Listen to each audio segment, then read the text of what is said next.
sale consideration is 5.5. Sale consideration is 5.5 and assessable value is stamp duty. जो assessable value है हमारे पास that is of 6 lakh. तो यहाँ पर आप देखेंगे तो सेल कंसिडरेशन है. अब being an income tax officer I am asking you कि भाई आपके एरिया की वैल्यू वर्थ निकलती है 6 लाख की. Why you are selling it at 5.5? इसे 5.5 लाख पे आप क्यों सेल आउट कर रहे हो? ठीक है, तो ऐसे सिनेरियो में ये कहते हैं कि यहाँ पर आप एक चीज चेक करोगे. आपने सिंपल क्या करना है, सेल कंसिडरेशन का 110% करना है. That is going to become 6.05. अगर इसका 110%, अगर इसका 110% is exceeding this assessable value, वो 6 लाख से एक्सीड कर रहा है, हमारी assessable वैल्यू से एक्सीड कर रहा है, इन दिस केस हम यहाँ पर जो टैक्स कंप्यूटेशन करेंगे वो किसके बेस पे करेंगे? 5.5 के बेस पे करेंगे. यानी जो 5.5 की सेल कंसिडरेशन है उस पर अब कोई क्वेश्चन अराइज नहीं होगा. यानी अप टू 10% का plus minus they are allowing you कि आप कर सकते हैं, उसमें कोई इशू नहीं आएगा. बट हाँ, अगर उससे ज्यादा होगा, अगर उससे ज्यादा वेरिएशन होगा तो उस केस में देखते हैं क्या करते हैं. अभी हमारा केस 2 देखें. इस केस में हमने टैक्स किस हिसाब से निकालना है? Again I am taking cost of acquisition 5, तो आपका टैक्स आ गया 0.5. नाउ मेरे पास थर्ड केस आता है. Now in third case I am स्टेटिंग कि आपकी सेल कंसिडरेशन है 4 लाख, असेसेबल वैल्यू है 6 लाख. अब यहाँ पर अगेन आपसे क्या कहेंगे कि आप 110% का टेस्ट करो. अगर हमने 110% भी कर लिया तब भी यहाँ वैल्यू कितनी आ रही है? 4.4. It is not exceeding this accessible value. इस असेसेबल वैल्यू से exceed.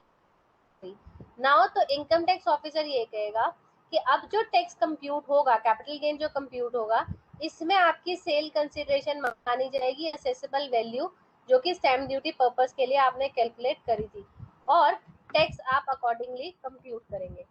Now here tax would be of 1 lakh. ये प्रोविजन क्लियर हुआ आप लोग को?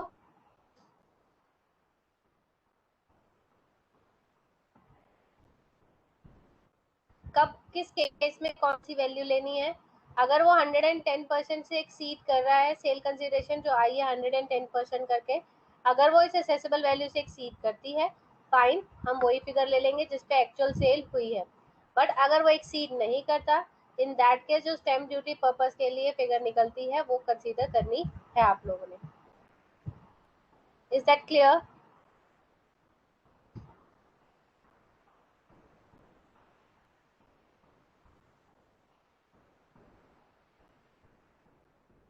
इस पार्ट में कोई इशू बताएगी क्लास?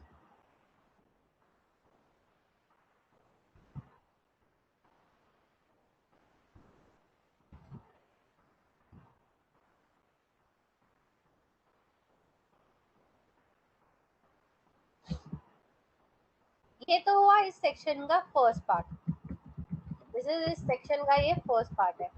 अब एक पर्सन है, वो वाकई उसने कोई टैक्स चोरी करने के लिए कम रेट पे प्रॉपर्टी नहीं बेची है. उसने कोई टैक्स चोरी करने के लिए कम रेट पे प्रॉपर्टी नहीं बेची है.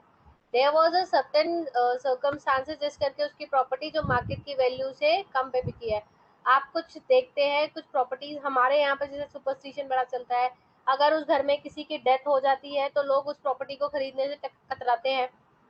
या अगर कोई उसको स्प्रेड कर दे कोई र्यूमर, या उसके आसपास की लोकेलिटी खराब हो जाए, उसमें कोई अलग चीजें आ जाए, या कुछ ऐसे नॉर्म्स आते हैं जो हमारे सोसाइटल नॉर्म से हमें सूटेड नहीं करते हैं, तो ऐसे केस में आपकी प्रॉपर्टी का क्या वो जेन्युइन रेट आपको मिल जाएगा? जो उस प्रॉपर्टी का रेट होगा क्या वो आपको मिल जाएगा? अगर आपकी प्रॉपर्टी से रिलेटेड कोई र्यूमर स्प्रेड हो तो जाहिर सी बात है आपकी प्रॉपर्टी किस रेट पे? सस्ते रेट पे जाएगी. या कोई ऐसा डिस्प्यूट अराइज हो गया हो जिस करके आपकी प्रॉपर्टी कोई खरीदने को तैयार नहीं है.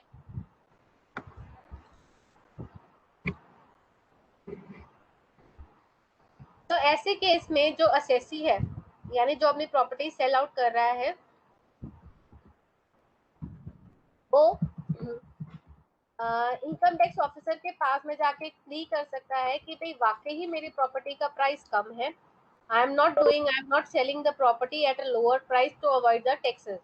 ऐसा नहीं है. तो ऐसे केस में जब वो प्ली करेगा तो केस है ऐसे में जो इनकम टैक्स ऑफिसर है वो उस केस को वैल्यूएशन ऑफिसर को रेफर कर सकता है।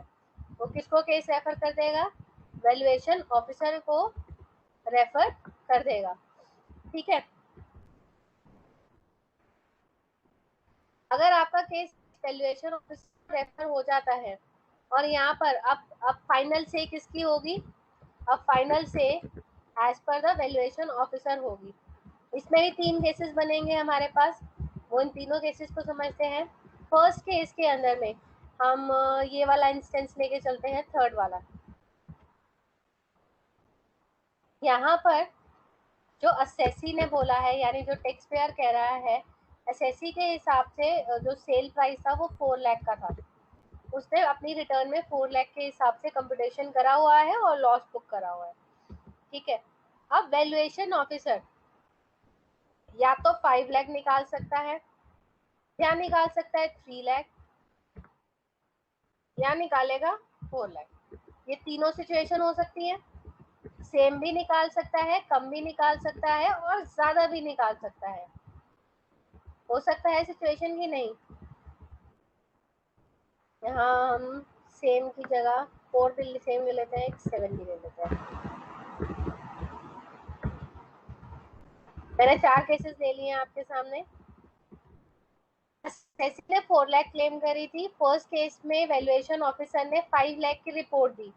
अब ऐसे केस में इनकम टैक्स ऑफिसर कौन सी फिगर लेके चलेगा?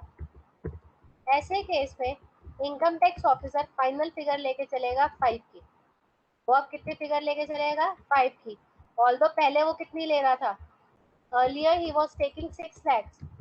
पहले केस में वो 6 lakhs लेके चल रहा था, बट अब क्योंकि वैल्यूएशन ऑफिसर की रिपोर्ट आई है 5 लाख की, तो उसके हिसाब से भी फाइनल फिगर कौन सी होगी? 5 की होगी। अब सेकंड केस में अब वैल्यूएशन ऑफिसर कहता है कि उसकी वर्थ थी 3 lakhs की। असेसी ने कितनी दिखाई थी? 4 लाख। इनकम टैक्स ऑफिसर ने कितनी ली थी? 6 लाख। तो अब वो क्या करेगा? 3 लाख नहीं करेगा, क्योंकि 4 लाख पे तो असेसी खुद टैक्स पे कर ही रहा है, तो इसके हिसाब से कौन सी फिगर फाइनल होगी? 4 लाख की फिगर फाइनल होगी। थर्ड केस जहाँ पे 4 लाख लिखा है, दोनों ने 4 लाख करा है, तो बात वही खत्म हो जाती है। सिचुएशन आता है कि जब यहाँ पर वो स्टैम्प ड्यूटी वैल्यू से भी ज्यादा ले लेता है, यानी अब ऑफिसर बोल रहे हैं 7 लाख की वर्थ है, तो ऐसे केस में income tax officer stamp duty value से ज्यादा नहीं जाएगा, वो स्टैम्प ड्यूटी वैल्यू तक ही रिस्ट्रिक्ट रहेगा। ये चीज समझ में आई बच्चों को?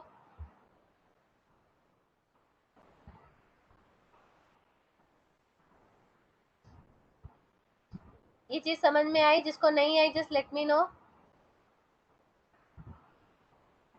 हो गया कांचा? फर्स्ट केस में आपका जो असेसी है या टैक्स पेयर है, उसने बोला कि मेरी प्रॉपर्टी 4 लाख में सेल आउट हुई है और मुझे सिर्फ 4 लाख रुपीज मिले हैं। अब valuation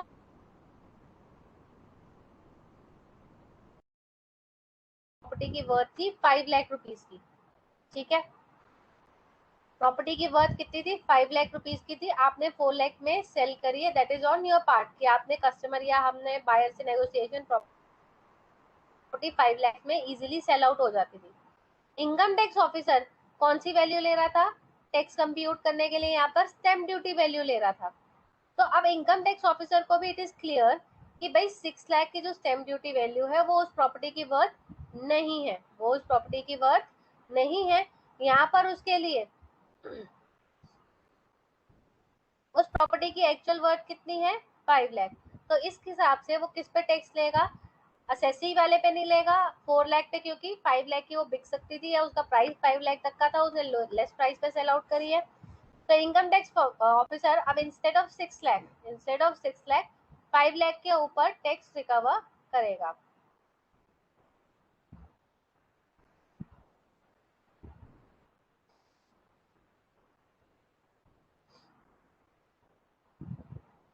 Dolly, in the second case valuation officer is स्टेटिंग कि जो प्रॉपर्टी की वर्थ है वो 3 लाख रुपीस की है, बट स्टिल उसको कोई बायर मिल गया जिसमें उसने 4 लाख में सेल आउट कर दी है।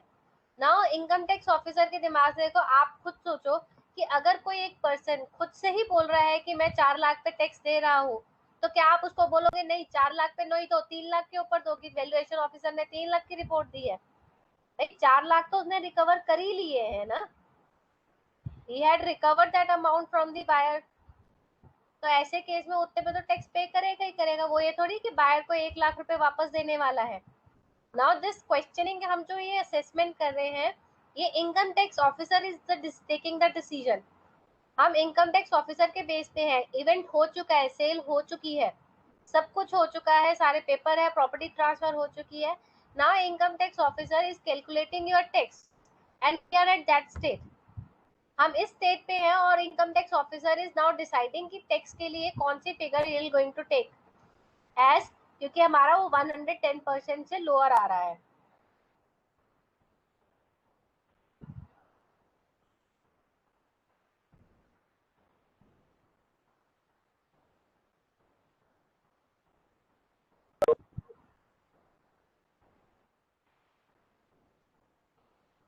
इसके अलावा कोई और बच्चे ने इसके ऊपर, और we move to third part.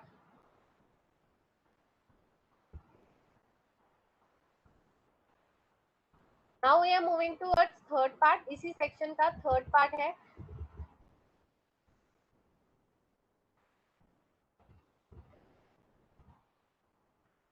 Third part जो आता है यहाँ पर, थर्ड पार्ट बेसिकली स्टेट्स, मैंने आपको बताया जब भी हम प्रॉपर्टी सेल आउट करने जाते हैं तो सबसे पहले एक एग्रीमेंट टू सेल बनता है और उसके बाद फाइनल सेल डीड बनती है। तो जो हम ये स्टैम्प ड्यूटी वैल्यूएशन रेट ले रहे हैं, ये हम लेते हैं on the date of registering the sale deed. Sale deed वाले दिन का आपकी वैल्यू ली जा रही है। और ये जो एक सेल जो रेट्स होते हैं accessible value, it keeps on changing. Government in rates को चेंज करती रहती है, ऑल द एनुअली, और आप कहो कि 2 साल में एक बार होता है, एनुअली होता रहता है, इसमें हाइक ही होता है। ऑल दो दिल्ली में इस बार जो इस पीरियड में, कोरोना वाले पीरियड में, दिल्ली अथॉरिटी जो है जिसमें ये रजिस्ट्रेशन होता है, वहां पर they have reduced the circle rates, they have reduced these stamp duty जो accessible value वाले rates है category wise, they have reduced the rate, otherwise हर बार क्या होता है higher side पे ही जाता है। now situation is like that कि जिस दिन आपने agreement to sell करा है, जिस दिन आपने agreement to sell करा है, उस दिन जो stamp duty rate था, जो stamp duty rate था 5 लाख का था, और जिस दिन आप सेल डीड करने आए उस दिन stamp duty वैल्यू हो गया 6 लाख का। और जो आपने सेल्स करी थी, आपने सेल्स करी थी अपनी प्रॉपर्टी की, वो 5 लाख के हिसाब से करी थी कि एग्रीमेंट टू सेल पे अगर एक बार आपका रेट डिसाइड हो गया, आप उससे पीछे नहीं हट सकते, तो जो रेट है वही फाइनल लिया जाएगा। तो ये कह रहे हैं कि अब इनकम टैक्स ऑफिसर क्या कह रहा है कि भाई 6 लाख का आपका रेट है, हम तो 6 के ऊपर टैक्स लेंगे। बट यहाँ पर ये जो टैक्स पेयर है ये जगह बोलता है कि भाई जिस दिन हमारा एग्रीमेंट टू सेल था उस दिन सेम ड्यूटी वैल्यू 5 लाख की थी, तो हम 6 लाख के ऊपर टैक्स नहीं देंगे, हम 5 लाख पर ही टैक्स देंगे। And provision is like that कि अगर आपका ऐसा कोई सिचुएशन आता है जहाँ एग्रीमेंट टू सेल के टाइम पे सेम ड्यूटी डिफरेंट थी, सेल डीड के टाइम पे सेल आपकी ये वैल्यू डिफरेंट है, ऐसे केस में you have to prove this thing, आपको यहाँ प्रूफ देने पड़ते हैं। And proof is like that, first part में you have to prove that ये एक्चुअल एग्रीमेंट था, आपको एक एग्रीमेंट दिखाना पड़ेगा, you have to show agreement to sale. अब एग्रीमेंट टू सेल बनाना तो कोई बड़ी बात नहीं है, हम बैक डेट के स्टैम्प पेपर लेके एग्रीमेंट टू सेल बना सकते हैं। बट सिचुएशन यहाँ पर ये आती है कि नहीं, एग्रीमेंट टू सेल के साथ में हम ये चीज भी देखेंगे कि आपने टोकन मनी, मैंने जिस तरह आपको बताया था कि हम एक टोकन मनी देते हैं, एक छोटा सा अमाउंट देते हैं एज एन ब्याना, जो इसको लोग कुछ कहते हैं, हिंदी में ब्याना भी कहते हैं, जो टोकन मनी या ब्याना देते हैं, अगर वो दोनों इवेंट इस एग्रीमेंट टू सेल वाले डेट पे हुए या इससे पहले हुए हैं, तब तो हम कहेंगे कि ठीक है, हम 5 लाख की वैल्यू ही अडॉप्ट करेंगे, इनकम टैक्स ऑफिसर फिर 5 लाख की वैल्यू ही ऑप्ट करेगा। बट आपको दो सिचुएशन ये प्रूव करनी पड़ेंगी उन्हें, you have to prove that कि एग्रीमेंट टू सेल आपका एक्चुअल हुआ था, first thing. And second thing, जो टोकन मनी है, टोकन मनी आपने दिया है ऑन और before the date of agreement to sale. और ये टोकन मनी भी ऐसा नहीं है, अब आप कहोगे टोकन मनी देने में कितनी बात है, बड़ी बात है, हम कैश की पर्ची बना देंगे। तो कह रहे हैं यहाँ पर कैश की पर्ची नहीं चलेगी, ये जो आपने टोकन मनी दिया होना चाहिए by way of cheque, NEFT, RTGS या कोई भी इलेक्ट्रॉनिक मोड से दिया होना चाहिए, क्योंकि इनको आप चेंज नहीं कर सकते। बाकी सब तो चीजें मैनिपुलेट हो सकती हैं, but these mode you can't manipulate. तो अगर तो आपने वाकई ही इस डेट पे पर्टिकुलरली ट्रांजेक्शन करी थी, अगर आप लोअर रेट दिखाना चाहते हो, तो you have to prove this thing. तो ऐसे केस में now income tax officer will take the 5 lakh value instead of 6 lakh if you fail to prove this thing. अगर आप ये फेल कर जाते हो, आप प्रूव नहीं कर पाते हो, in that case income tax officer is going to take this 6 lakh value for the computation of capital gain. Is this provision is clear to you?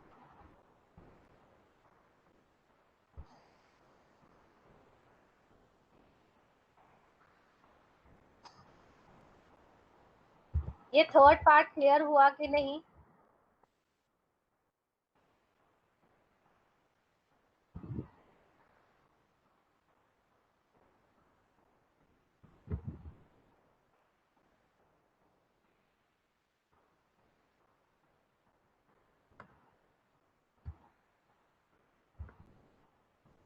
Okay okay.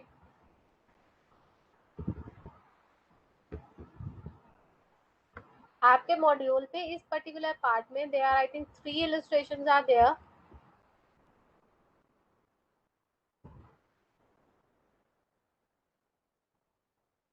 हम 16th वाली करेंगे, जो प्रोविजन इलस्ट्रेटेड है, all 16th नहीं है, इसमें 17 तक आपके पास इलस्ट्रेशन है।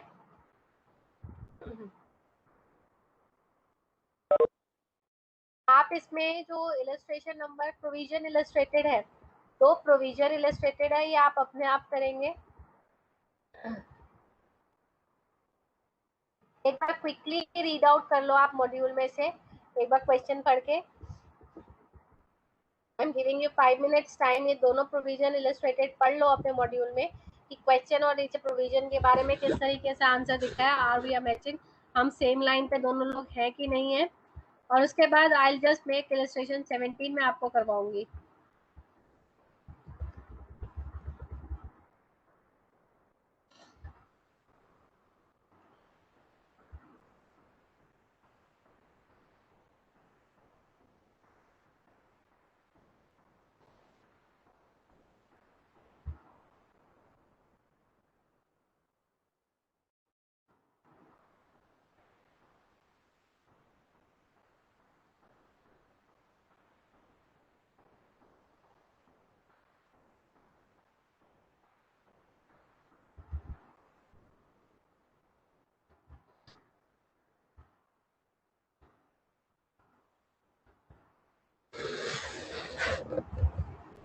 आप लोग पढ़ रहे हैं ना इलस्ट्रेशन जो आपको दिए हैं, प्रोविजन की इलस्ट्रेटेड दे रखा है एक एग्जाम्पल।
चलिए स्टार्ट करते हैं।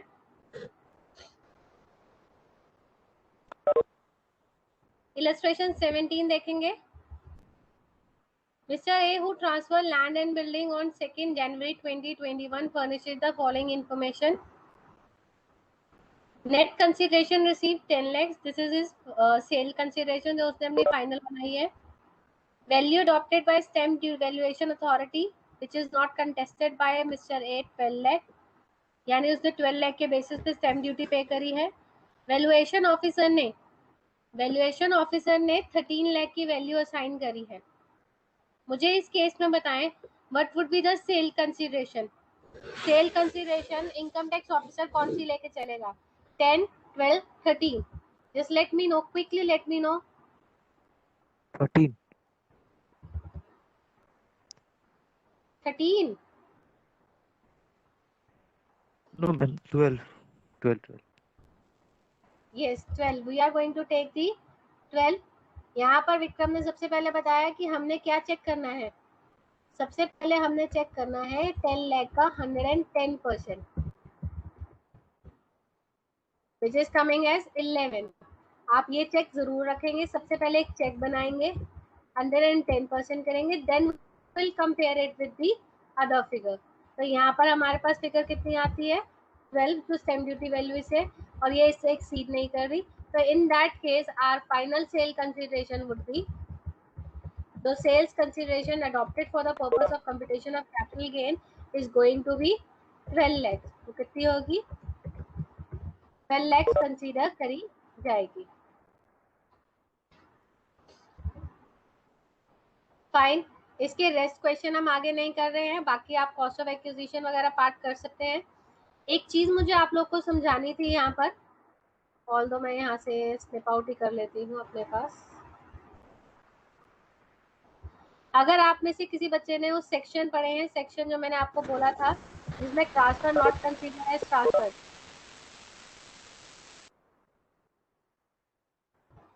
अगर तो वो सेक्शन आपने पढ़ा है तो this will be a helpful situation होगी।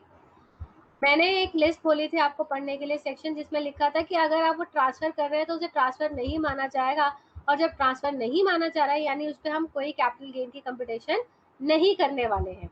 ठीक है। नाउ सिचुएशन इज दैट कि अगर आपने उन सिचुएशन में, एक सिचुएशन ऐसी थी कि आप गिफ्ट के अंदर या एचयूएफ से आपकी प्रॉपर्टी का पार्टीशन हो जाता है, आपके पेरेंट्स से आपको प्रॉपर्टी मिल रही है एज ए गिफ्ट और विल के थ्रू, तो उसको ट्रांसफर नहीं माना जाएगा। आपके पेरेंट्स उस मोमेंट पे टैक्स पे नहीं करेंगे। ठीक है। तो टैक्स किस मोमेंट पे पे करा जाएगा? जब आप उस प्रॉपर्टी को सेल आउट करेंगे तब आप उस पे टैक्स कंप्यूटेशन करेंगे। तो यहाँ पर सिचुएशन ये आती है, लेट्स से मेरे पेरेंट्स ने मुझे एक प्रॉपर्टी गिफ्ट में करी है। Now I am selling that property, sale consideration तो आ गया, but what would be the cost? मुझे तो फ्री में मिली है ना, मैंने तो कोई पैसे नहीं दिए अपने पेरेंट्स को प्रॉपर्टी लेने के लिए, तो मुझे वो आइटम किस में मिली है? फ्री में मिली है। तो वो फ्री में मिली है तो ऐसे केस में जो मेरे पेरेंट्स की कॉस्ट थी, now that is the cost eligible for me, जो मैं आप टैक्स कंप्यूट करूंगी उसमें मैं उस कॉस्ट को एज ए एक्विजिशन कंसीडर करके अपने टैक्स लायबिलिटी को रिड्यूस कर सकती हूँ। तो देयर इज अ सेक्शन 49(1) जिसमें डीम्ड और नोशनल कॉस्ट ऑफ एक्विजिशन की बात करी गई है। कहते हैं इन सर्टेन केसेस, जो भी केसेस दिए हुए हैं इसमें जो कॉस्ट ऑफ एक्विजिशन है प्रीवियस ओनर की, प्रीवियस ओनर यानी मेरे केस में मेरे पेरेंट्स थे previous owner of the property, shall be deemed to the cost of acquisition of the assessee। तो ऐसे यहाँ पर केसेस लिस्टेड है, assets received on total और partial partition of HUF। तो यानी जो HUF की कॉस्टिंग थी उस प्रॉपर्टी की, now that will be the cost of acquisition for the members। और गिफ्ट और विल में मिली है तो आपके पेरेंट्स की या जिससे भी गिफ्ट में मिली है आपको, वो उनकी जो कॉस्ट थी दैट इज योर नाम, आपकी वो कॉस्ट होगी।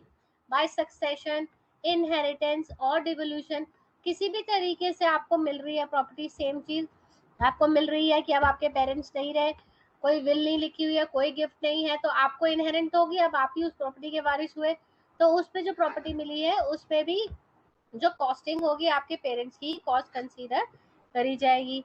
Asset received on dissolution of firm, BOI और एओपी, अगर आपको कोई एसेट रिसीव्ड हो रहा है फर्म के डिसॉल्व होने पे, बॉडी ऑफ इंडिविजुअल और एओपी में, तो उस पे भी कोई आपको टैक्स पे करने की जरूरत नहीं है। तो जो आपके लिए कॉस्ट ऑफ एक्विजिशन किसकी रहेगी, वो कॉस्ट ऑफ एक्विजिशन किसकी मानी जाएगी, प्रीवियस ओनर की कॉस्ट कंसीडर करी जाएगी। ऐसे ही कंपनी लिक्विडेशन के केस में, कंपनी लिक्विडेट हो रही है, आपको कोई एसेट रिसीव्ड हुआ है, तो उसके लिए जो कॉस्टिंग होगी उस एसेट की, वो प्रीवियस ओनर वाली कॉस्ट ही कंसीडर करी जाएगी। तो देयर आर सर्टेन इंस्टेंसेस, एक बार आप इसको रीड आउट कर लीजिएगा, कोई इशू होएगा हम इसको एंड पे डिस्कस करेंगे। तो देयर इज अ पॉइंट कि आपने कॉस्ट ऑफ एक्विजिशन किसके हिसाब से लेनी है, प्रीवियस ओनर का कंसेप्ट आपका इन केसेस में लगेगा जहां पर, ये मैंने इलस्ट्रेटिव लिस्ट ली थी, इसके अलावा और भी नीचे आइटम्स है वो लेनी है आपने, साथ में उसको भी रीड आउट करना है। ये मार्क कर ले, सेक्शन 49 माने आप लिस्ट पढ़ेंगे, एटलीस्ट इन लिस्ट को आप पढ़ लेंगे। नेक्स्ट जो मुझे आपको पढ़वाना है, ये वाला पार्ट पढ़वाना है, देखेंगे जो हमने अभी डिस्कस करा, cost of acquisition of the asset, whether cost of previous owner is ascertainable, आप निकाल सकते हैं तो वो कॉस्ट ऑफ एक्विजिशन रहेगी। अगर आपके प्रीवियस ओनर की आपको कॉस्ट नहीं पता है, अगर आपको कॉस्ट नहीं पता है, या तो आपके दादा परदादा के टाइम की प्रॉपर्टी या उस टाइम की पता नहीं है आपको कि कितने में उन्होंने परचेज करी थी, आपके पास कोई पेपर अवेलेबल नहीं है उसके जिसमें अमाउंट लिखा हो, क्लियरली स्टेटेड हो, तो ऐसे केस में जो फेयर मार्केट वैल्यू है, जो फेयर मार्केट वैल्यू है उस एसेट की on the date on which previous owner acquired the same shall deem to be the cost of acquisition। तो यहाँ पर अगर आपको एक्चुअल कॉस्ट ऑफ एक्विजिशन नहीं पता है तो आप एफएमवी लेंगे। अब यहाँ पर ध्यान रखना है एफएमवी कौन सी पर्टिकुलर डेट की लेनी है, जिस दिन प्रीवियस ओनर ने प्रॉपर्टी एक्वायर करी थी उस दिन की एफएमवी आपने लेनी है, ठीक है। ऐसे ही जो इम्प्रूवमेंट के एक्सपेंसेस होते हैं, प्रीवियस ओनर की अगर कॉस्ट ऑफ इम्प्रूवमेंट है आप उसको भी कंसीडर करेंगे, उसको इग्नोर नहीं करेंगे, वो भी लेकर चला जाएगा। अब आता है period of holding. Period of holding of the previous owner shall be consider for classifying the asset into short term और लॉन्ग टर्म।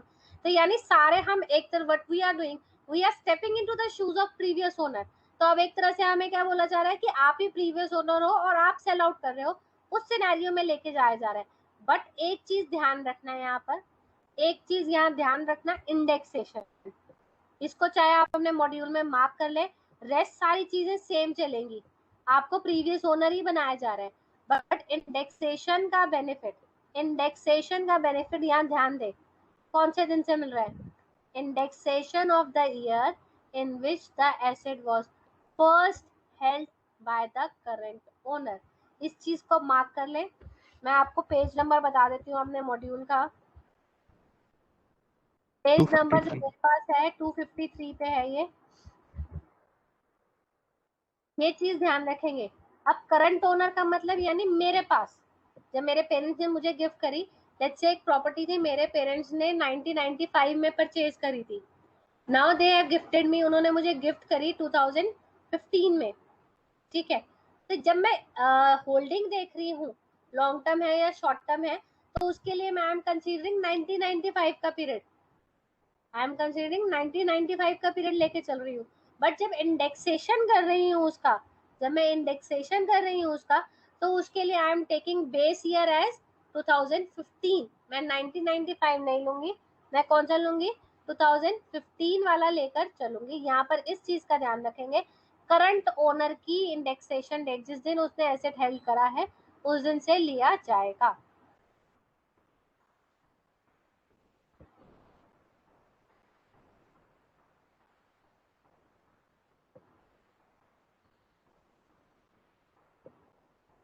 और इंडेक्स कॉस्ट ऑफ इम्प्रूवमेंट में आप इंडेक्स कौन सी ईयर का लेंगे, जिस ईयर में इम्प्रूवमेंट हुआ है, यहाँ कोई वेरिएशन नहीं है, सिर्फ इस वाले पॉइंट पे आपका वेरिएशन है।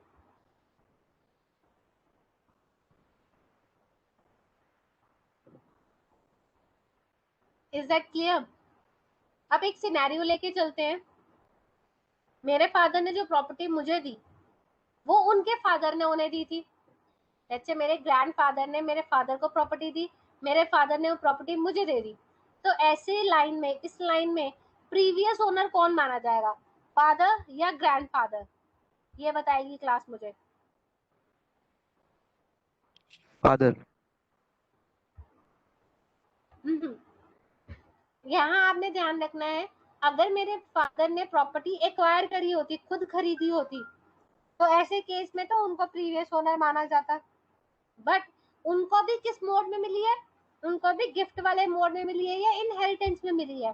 तो ऐसे केस में जो मेरे ग्रैंडफादर थे जिन्होंने इस एक्चुअल प्रॉपर्टी को परचेज करा था, that father, grandfather is going to be the previous owner. इस चीज का ध्यान रखिए class. Previous owner means the last owner who acquired such asset through a mode other than the mode mention above.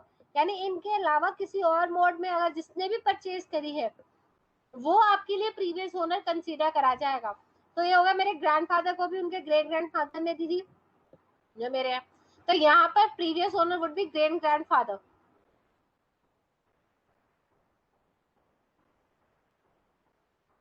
ये provision clear हुआ कि नहीं?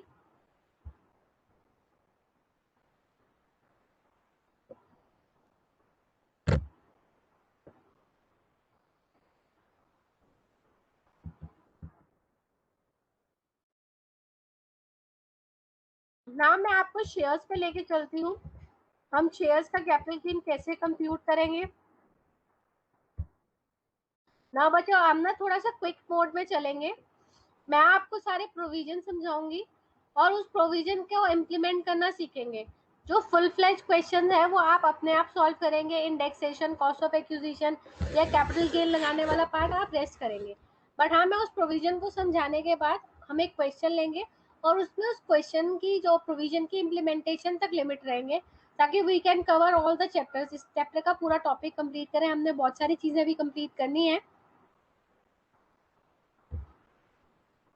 ठीक है, तो we are going to go in such an quick mode ताकि हम content अपना कवर कर लें बिफोर दिस एग्जाम लेवल तक।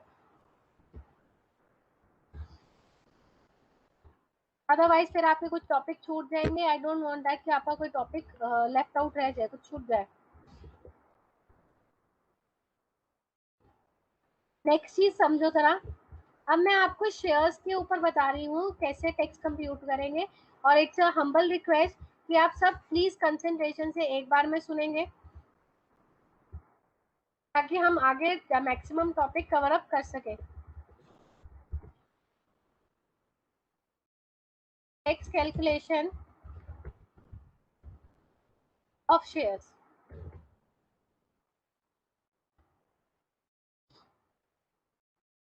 अब हमारे पास जो शेयर्स होते हैं कितने कितने टाइप के होंगे। एक तो जो ऑर्डिनरी शेयर्स आपने परचेज करे,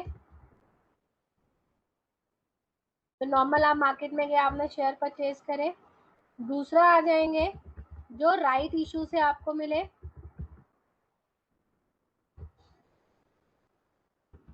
नेक्स्ट हम करेंगे जो बोनस इशू से आपको मिले। इससे नेक्स्ट हम करेंगे इस शॉप्स के।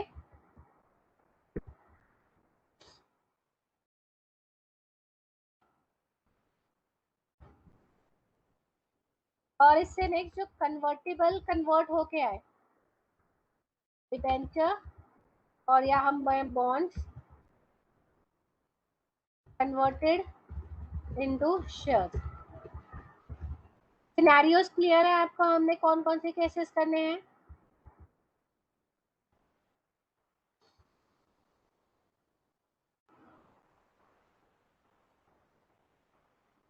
मैं एक ही चार्ट की हेल्प से बनाऊंगी, ऑल्दो ये सारे अलग अलग प्रोविजन है आपकी बुक्स में। हम एक चार्ट की हेल्प से सारा एक एक करके सीखेंगे। देखिए, अगर आप शेयर सेल आउट कर रहे हैं, सेल्स कंसिडरेशन आपके पास होगी, आप सेल कंसिडरेशन वही लेके चलेंगे। सिचुएशन यहाँ आएगी इन पर्टिकुलर केसेस में, what would be the cost of acquisition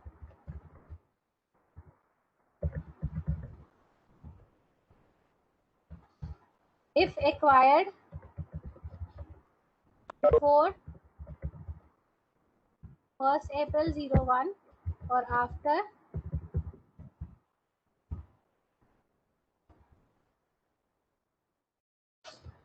तो ऐसे केस में जब आपके ऑर्डिनरी परचेजेज है, जैसे आपने आईपीओ में लगाया तो आपके पास शेयर्स अलॉट हो गए, इट्स इनिशियल अलॉट जिसमें कोई भी ऐसा कंफ्यूजन नहीं है। ये ऑर्डिनरी आपने शेयर परचेज करे, आप कोई भी मार्केट में इक्विटी शेयर करें, प्रेफरेंस शेयर करें, हमारे लिए सेम बेस रहेगा, उसमें कोई वेरिएशन नहीं आएगा। अगर एक्वायर्ड है before 1 April 2001, in that case हमने सेम फंडा लगाना है, कॉस्ट और FMV whichever is higher, जो अभी हमने सीखा था, और उसके बेसिस पे हम इंडेक्सेशन कर देंगे। आफ्टर वाले के केस में जो सिंपल कॉस्ट है, we are going to take that cost as an acquisition, और हम लॉन्ग टर्म और शॉर्ट टर्म डिसाइड करके टैक्स कंप्यूट कर देंगे। This part is clear. Simple सा पार्ट है, हमने कुछ नया नहीं सीखा, अब तक हम वही करते आ रहे हैं जो हम अब तक करते आ रहे हैं। This is the replica of that only. इस पे तो कोई कंफ्यूजन नहीं है।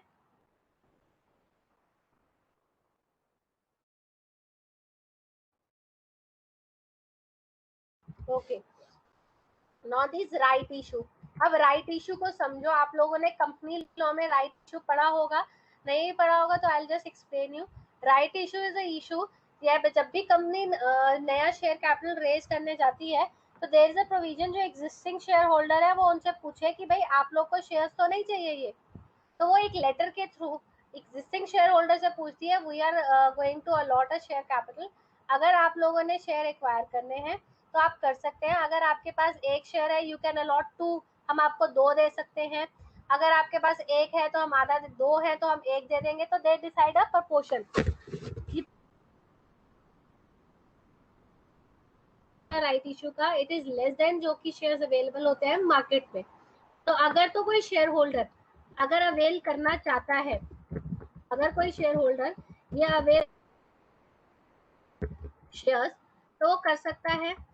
और यहाँ पर जो उसकी कॉस्ट होगी, कॉस्ट ऑफ एक्विजिशन, जो भी उसने पैसे पे करे हैं, अगर 1 अप्रैल वाला हिसाब है तो सेम फर्दर, अगर उसके बाद वाला है तो वहां पर जो सिंपल कॉस्ट ली है वही कंसीडर करी जाएगी। ये चीज क्लियर कि नहीं? यहाँ पर भी हमने कुछ नया नहीं सीखा, हमने वही पुरानी बात को सीखा है कि जो भी कंपनी को पैसे देंगे, that would be their sale consideration, sorry that would be their cost of acquisition. अब एक नई चीज यहाँ सिखाऊंगी। ये जो राइट होता है, हमें कंपनी से राइट मिला है शेयर परचेज करने का, we can transfer this right, we can transfer this right, और इसको कहते हैं रिनाउंसमेंट। इसको हम कहते हैं रिनाउंसमेंट ऑफ राइट।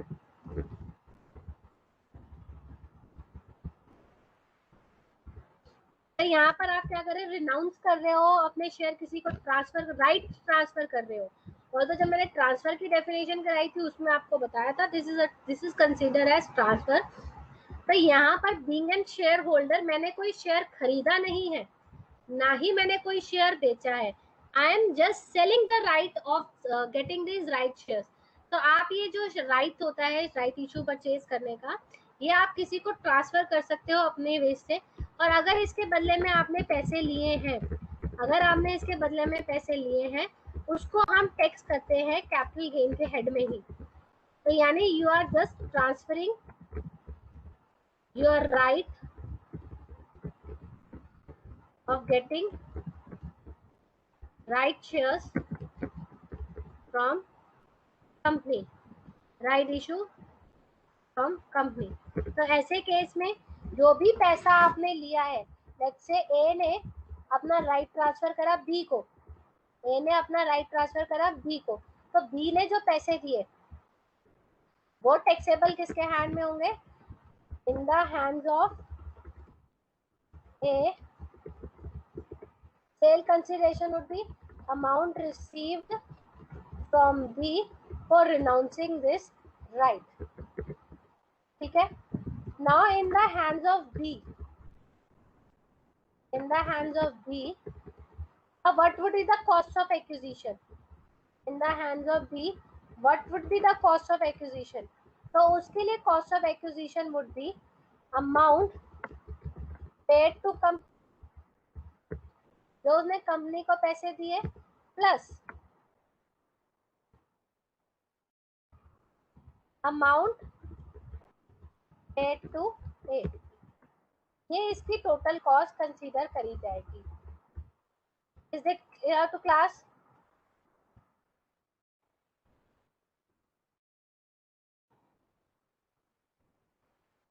ये क्लियर है क्लास को? कि बी के हैंड में what would be the cost of acquisition और ए के हैंड में कैसे रहेगी। अब यहाँ पर आता है कि जब हम ए के लिए टैक्स कंप्यूट करेंगे, जब हम यहाँ पर ए के लिए टैक्स कंप्यूट कर रहे हैं तो यहाँ पर cost of acquisition going to be nil.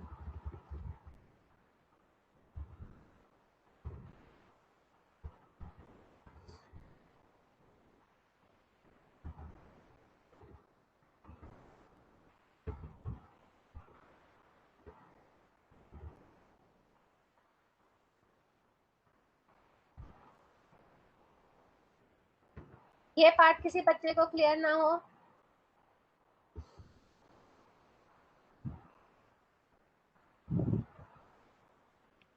Ma'am यहाँ पे amount paid to company in the hands of B, ये क्या है?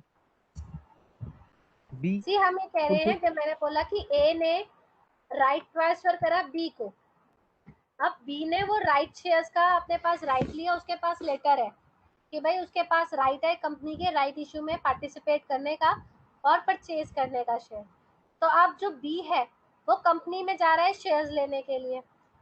अब जो वो शेयर्स लिए हैं आफ्टर सम टाइम वो उनको सेल आउट करेगा, एज एन इन्वेस्टमेंट के पर्पज से लिए हैं।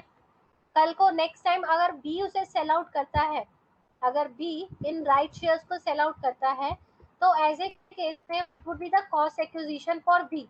Here we are discussing that कि कल को अगर बी इन शेयर्स को सेल आउट करेगा तो कॉस्ट ऑफ एक्विजिशन सिर्फ वो नहीं होगी जो कंपनी से उसने परचेज करने के लिए है, अपार्ट फ्रॉम दैट जो उसने ए को भी पैसा पे करा है that will also consider as a cost of acquisition for him. Is this clear? Yes ma'am, मतलब वो जो पार्टिसिपेट कर रहा है वो नया शेयर जो ले रहा है वो कंपनी को पे करेगा, और अमाउंट ए को जो पे करेगा वो राइट के लिए जो ट्रांसफर हुआ। हाँ, सी ये देखो कि तुम और मैं हूँ, तुम्हारे पास कंपनी से लेटर आया कि you are so and so, आपके पास ये राइट है इतने शेयर्स परचेज करने का, ठीक है। नाउ अब मैं तुम्हारी फ्रेंड हूँ, मैं तुमसे नोन टू हूँ, तुमने कहा मेरे पास अभी सरप्लस फंड नहीं है, I am not investing in this fund, तो उसमें आपके पास विश होती है कि आप वो राइट शेयर्स को लेना चाहते हो या नहीं चाहते, कोई कंपल्जन नहीं होता है। तो यू आर प्लानिंग कि मैं इसको ड्रॉप करूं, मुझे नहीं लेना, you discuss this thing with me. तो मैंने कहा कि भाई ठीक है, ये मार्केट में ये शेयर 500 रुपए का है, कंपनी तुमको 350 में दे रही है, तो ऐसा करो तुम मुझे राइट ट्रांसफर कर दो, ठीक है, और मैं कंपनी को 350 रुपए देके ये शेयर परचेज कर लूंगी। क्लियर है? अब तुम्हारे मन में भी आता है कि मैं फ्री में क्यों दूं, तुमको तो मेरे को तुम कैलकुलेट कर पा रहे हो ना कि भाई मेरे को यस डायरेक्ट मैम। बेनिफिट हो रहा है 150 का, यू आर हाँ गेटिंग इट कि 150 का मेरे को डायरेक्ट बेनिफिट होना है। तो आपने बोला कि ऐसा करो 20-30 रुपीज मुझे दे दो, I am just transferring this right to you. तो मुझे तब भी विन विन सिचुएशन लगी, अगर मैं 30 रुपीज तुमको हाँ, देती हूँ still I am being able to get 120 का 120 प्रॉफिट। रुपीज, ठीक है। यस। तो we are doing this thing.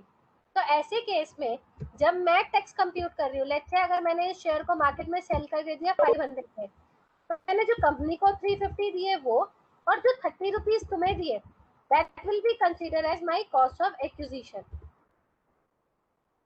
Yes ma'am. Okay, तो here we are stating this thing कि 30 का जो पार्ट और तुम्हारे पास 30 आएगा, here you are paying tax on 30, ठीक। तो सिचुएशन इज लाइक दैट कि 30 मैंने तुमको पे करे हैं, that will B cost of acquisition for me. Yes. Clear now? Yes ma'am, thank you. Okay fine. किसी और बच्चे को कंफ्यूजन इस पार्ट में?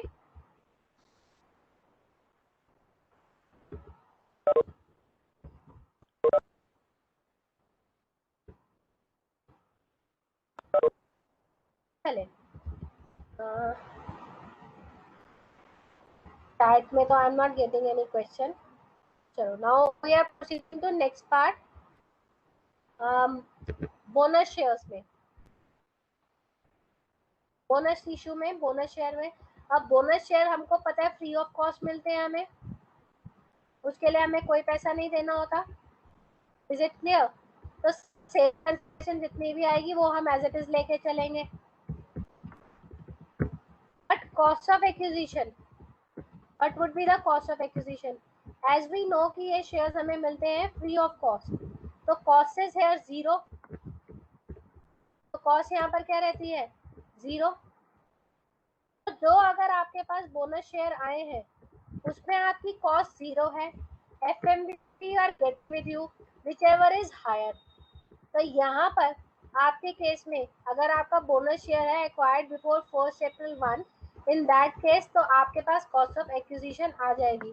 बट अगर उसके बाद वाला है, in that cost of acquisition would be 0।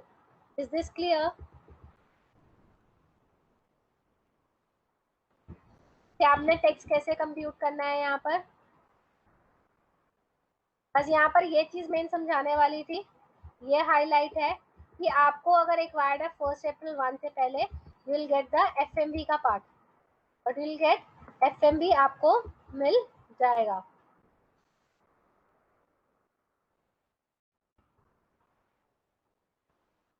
Is this clear?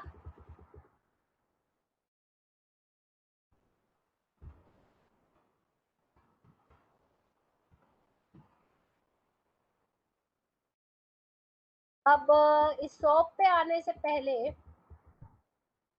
हम एक क्वेश्चन स्टडी कर ले इनके ऊपर।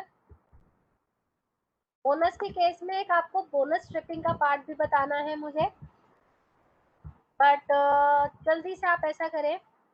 मीनवाइल पेज नंबर 284 जो नया मॉड्यूल है उसका पेज नंबर 284 है, जिसमें बोनस शेयर के ऊपर वर्किंग दी हुई है आपके पास। और तो मैं क्वेश्चन यहाँ अपने पास कॉपी कर लेती हूँ, मुझे स्विचिंग में बड़ी इशू आ जाता है फिर।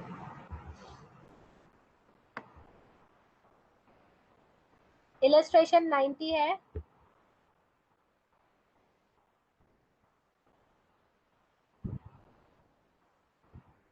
तो राइट शेयर्स के ऊपर भी ऐसे ही हम फटाफट से वर्किंग कर लेंगे क्वेश्चन की।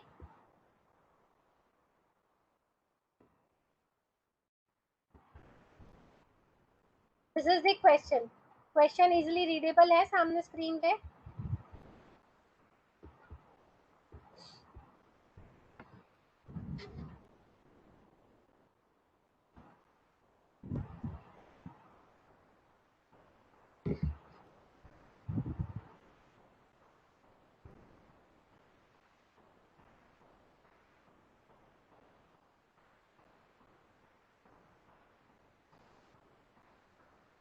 क्वेश्चन देखें, करना शुरू करें। बोनस का क्वेश्चन है। Mr. Rocky purchased 1000 shares. Mr. Rocky purchased 1000 shares of Azad Private Limited. एक second please.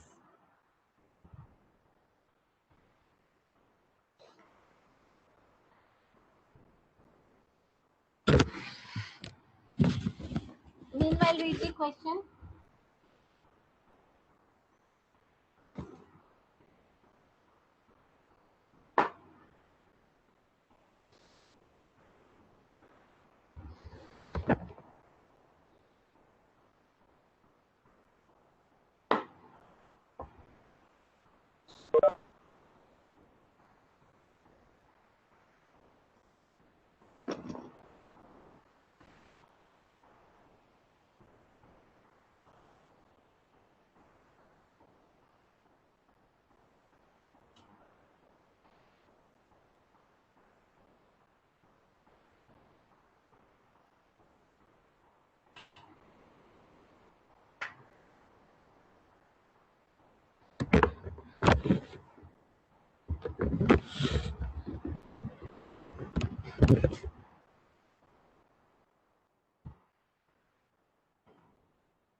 Mr. Rocky purchased 1000 shares of Azad Private Limited, rupee 12 per share as on 1st August 1998. Company declared one bonus share for every two held on 31st March 2000. यहाँ पर कितने bonus share मिले होंगे? First company से कितना bonus मिला इन्हें? ओहो,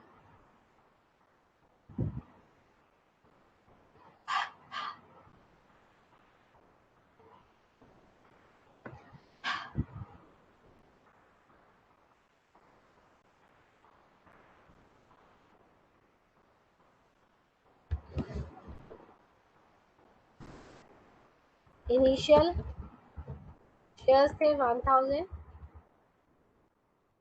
बोनस, फर्स्ट बोनस जो कि हुआ 31 मार्च 2000 को, bonus is of 1 bonus for every 2 held, यानी 500 का बोनस मिला, correct. Next on 7th July 2006 gift में मिले हैं शेयर्स, गिफ्ट आया शेयर्स का 500, यानी यहाँ पर गिफ्ट है, यानी प्रीवियस ओनर का कंसेप्ट लगाएंगे हम। Previous owner is Rakesh here. As on 1 March 2020 company ने अगेन इशू अ बोनस, और यहाँ पर 1 बोनस फॉर एवरी 5 हेल्ड। कितना बोनस शेयर मिलेगा, जल्दी क्लास बताएगी मुझे, जल्दी बताएं कितने बोनस मिलेंगे शेयर्स।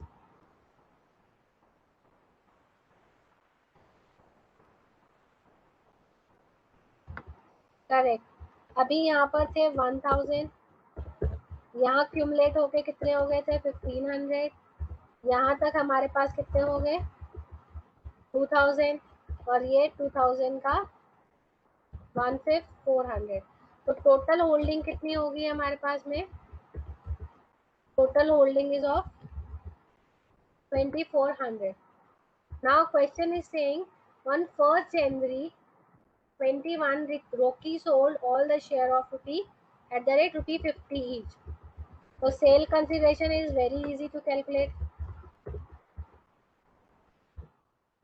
अब मुझे बताओ, क्या हम सबका इकट्ठा कंप्यूटेशन कर दें, क्या हम सारे शेयर्स की कंप्यूटेशन एक साथ कर दें, जल्दी बताएगी क्लास। नहीं, क्योंकि हमें सबसे पहले ये डिसाइड करना है कितने शेयर लॉन्ग टर्म में है और कितने शेयर किसमें है, शॉर्ट टर्म में है। तो आप बताएं इसमें से कितने लॉन्ग टर्म और शॉर्ट टर्म में है।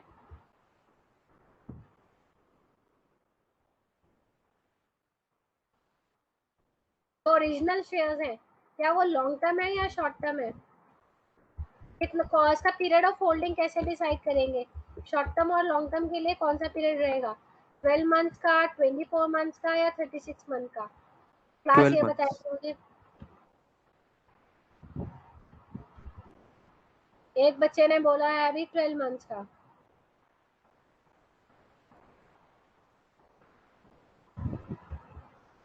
बाकी बताएंगे।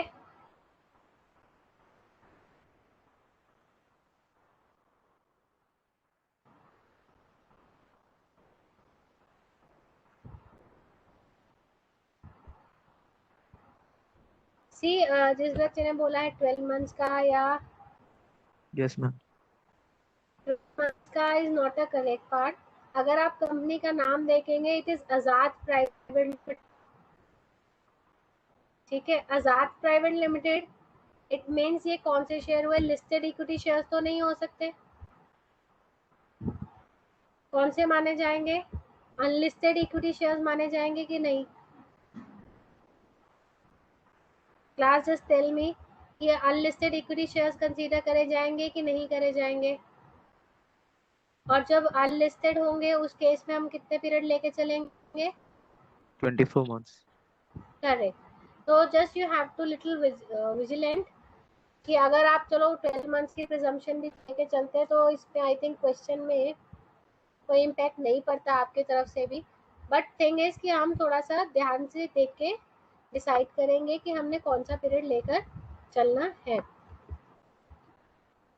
ना हम सबके लिए अलग अलग वर्किंग कर रहे हैं। यहाँ वाले केस में अगर हम 24 लेके चले, this is your long term capital asset, ये भी आपका लॉन्ग टर्म कैपिटल एसेट है, this is also your long term asset. फिर लास्ट वाला है this is only short term capital asset, ये वाला सिर्फ short term capital asset consider करा जाएगा, rates of long term capital asset में आएंगे। तो जो हमारा ओरिजिनल शेयर्स थे, जो फर्स्ट शेयर्स थे, उनके लिए हमारे पास 1000 शेयर्स, 1000 की सेल कंसिडरेशन इन्होंने क्या डिसाइड करी है 50, less cost of acquisition, cost of acquisition 98 यानी बिफोर 1 अप्रैल 01। तो ऐसे में आपके पास कॉस्टिंग इज 12। और अब आप पूछोगे कि 1 अप्रैल का रेट तो is not given in the question, but आप यहाँ देखो, Rakesh acquired such shares on 1 April 2001। तो क्वेश्चन ने डायरेक्टली आपको इन्फॉर्मेशन नहीं दी, but indirectly they being able to give you the data कि उस दिन का रेट क्या था। Is it clear? यहाँ पर आपको इनडायरेक्टली इंफॉर्मेशन मिल गई है कि एफएमवी उस दिन की क्या थी, दिस इज यानी 14 रुपीज थी। तो we are going to take it as 14। और यहाँ लॉन्ग टर्म है, तो लॉन्ग टर्म में हमें क्या देना है, इंडेक्सेशन का बेनिफिट पास ऑन करना है, 301 डिवाइड बाय 100। ये पार्ट क्लियर है कि नहीं? Just let me no.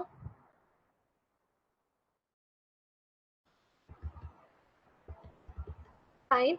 और अकॉर्डिंगली आपने फिगर कंप्यूट कर लेनी है। ऐसे ही नेक्स्ट हम करेंगे बोनस के लिए। Bonus is of 500 into 50। Cost of acquisition, cost of acquisition bonus के केस में जनरली होती है 0, बट यहाँ क्वेश्चन हमें कब के दिए, 1 अप्रैल 1 से पहले के हैं। इन that case cost is 0, FMV is 14, so we are going to multiply with it 14।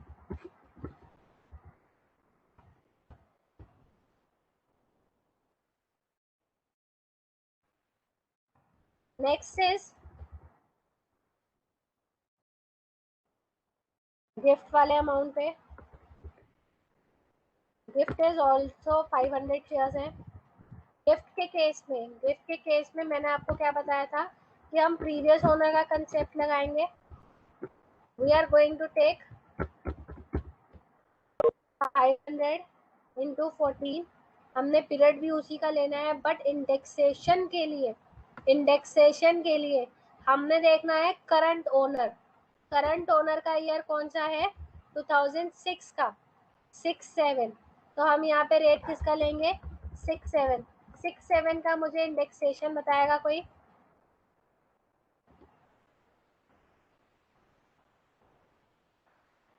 Okay Vikram, 122।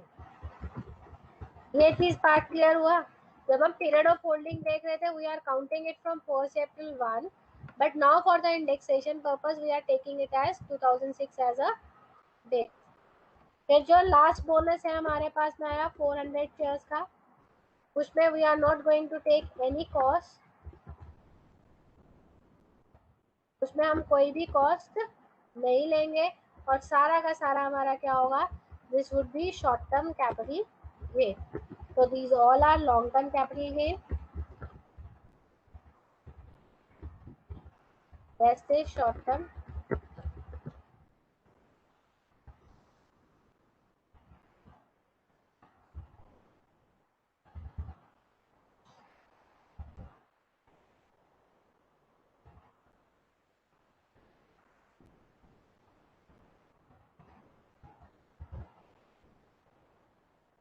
ये पार्ट आई होप आप लोग को क्लियर होगा।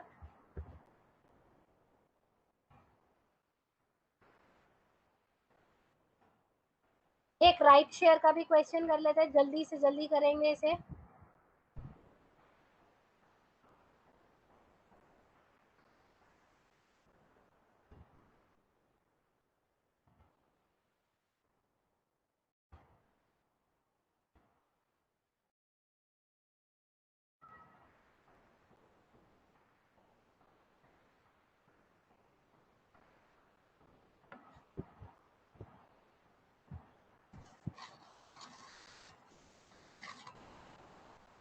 राइट शेयर वाला क्वेश्चन बढ़ेगी क्लास।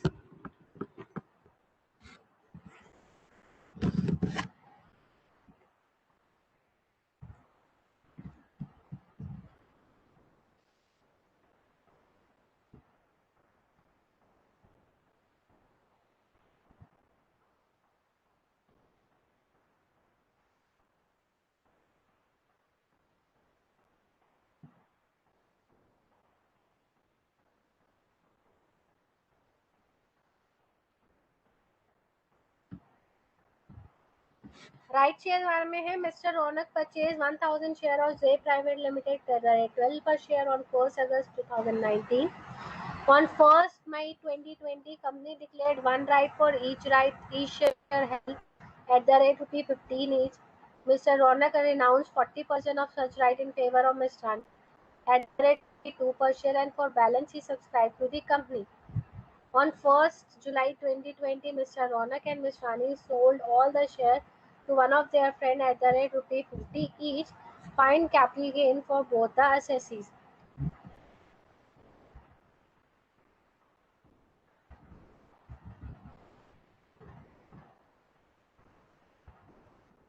शुरू करते हैं.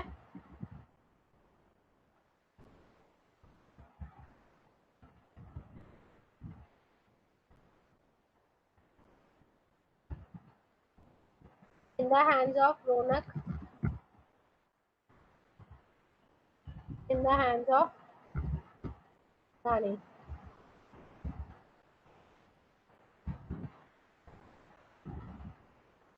रौनक के पास 1000 शेयर्स तो उसकी खुद की एक्विजिशन थी नॉर्मल. फाइन. कंपनी ने कहा कि हर शेयर के बदले में एक राइट मिलेगा, तो यानी इनके पास जो राइट इशू अवेलेबल था वो था 1000 शेयर्स का. इसमें से रानी को उन्होंने 40% दे दिए राइट्स, और रेस्ट रौनक ने कितने ले लिए? 600 खुद एक्वायर कर लिए. तो 1000 तो नॉर्मल वाले और 600 जो राइट इशू के आए थे, और 400 शेयर्स का जो राइट रिनाउंस करा है.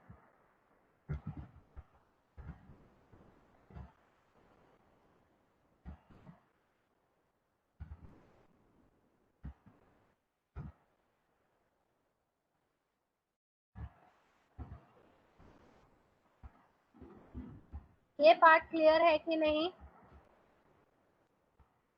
और रानी के पास आए ये 400 शेयर्स.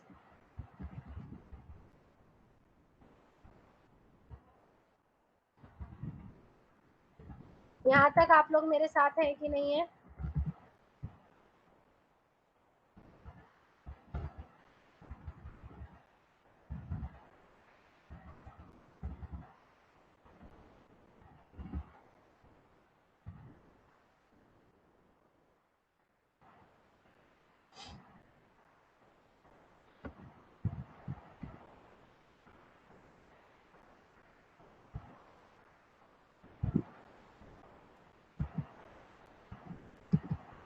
यहाँ तक किसी को कोई कंफ्यूजन? Okay fine. अब हम इनका कंप्यूटेशन करने जा रहे हैं. हमें इनका सबका प्राइस पता है, 50 रुपीज में सेल आउट हुए हैं.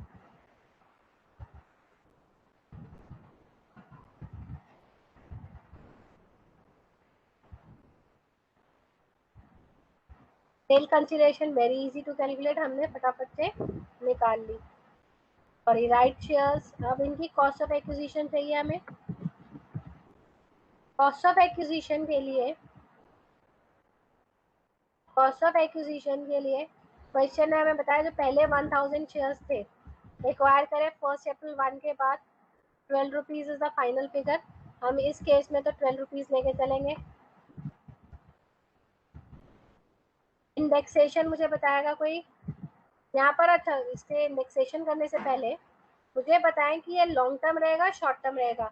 क्वेश्चन तो शॉर्ट इंडेक्सेशन का तब अराइज होगा. पहले बताएं ये लॉन्ग टर्म है या शॉर्ट टर्म है, सबको डिस्कस कर लेते हैं. 1000 शेयर्स करेक्ट. शॉर्ट टर्म है मैम. 24 मंथ्स होगा परचेज है, अगस्त 19 की है, सेल आउट हो रहे हैं जुलाई 20 में. ऑल्दो करेक्ट का प्राइवेट लिमिटेड का शेयर है, हम क्राइटेरिया ले रहे हैं 24 मंथ्स का. तो हेंस यहाँ पर ये शेयर कौन से माने जाएंगे? Short term capital asset. ये राइट शेयर्स भी कौन से माने जाएंगे? इन्होंने राइट शेयर्स कब सब्सक्राइब करे हैं? 1 मई 20 को. 1 मई 20 को करे हैं, 1 जुलाई को दिया. They are also short term. Same Rani के लिए भी ऐसे ही है। तो यहाँ पर जो हमने पीरियड ऑफ होल्डिंग डिसाइड करा है वो कहाँ से करा है राइट शेयर्स का, डेट ऑफ अलॉटमेंट को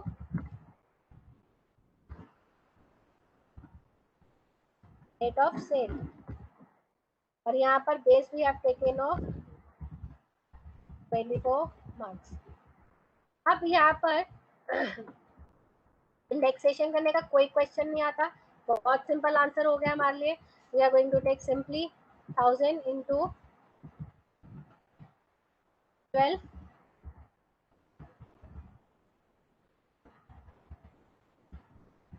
यहाँ पर कॉस्ट ऑफ एक्विजिशन हमने 600 शेयर एक्वायर करे थे, 15 रुपीज का कंपनी ने रेट निकाला था, 21,000। रानी के लिए कॉस्ट ऑफ एक्विजिशन क्या रहेगी, जल्दी से क्लास मुझे बताएगी।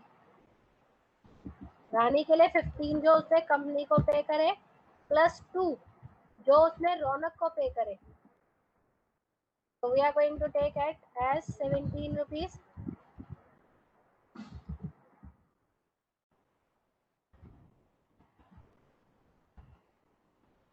यहाँ तक किसी को कोई confusion?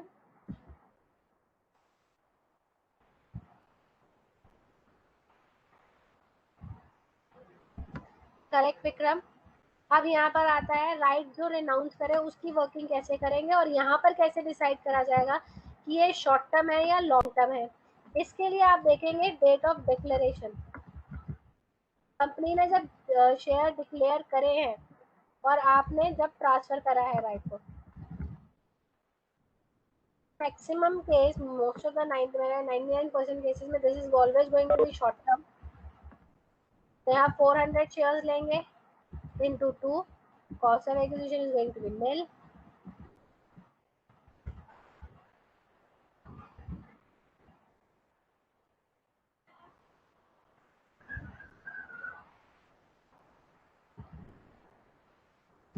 Is this part is clear?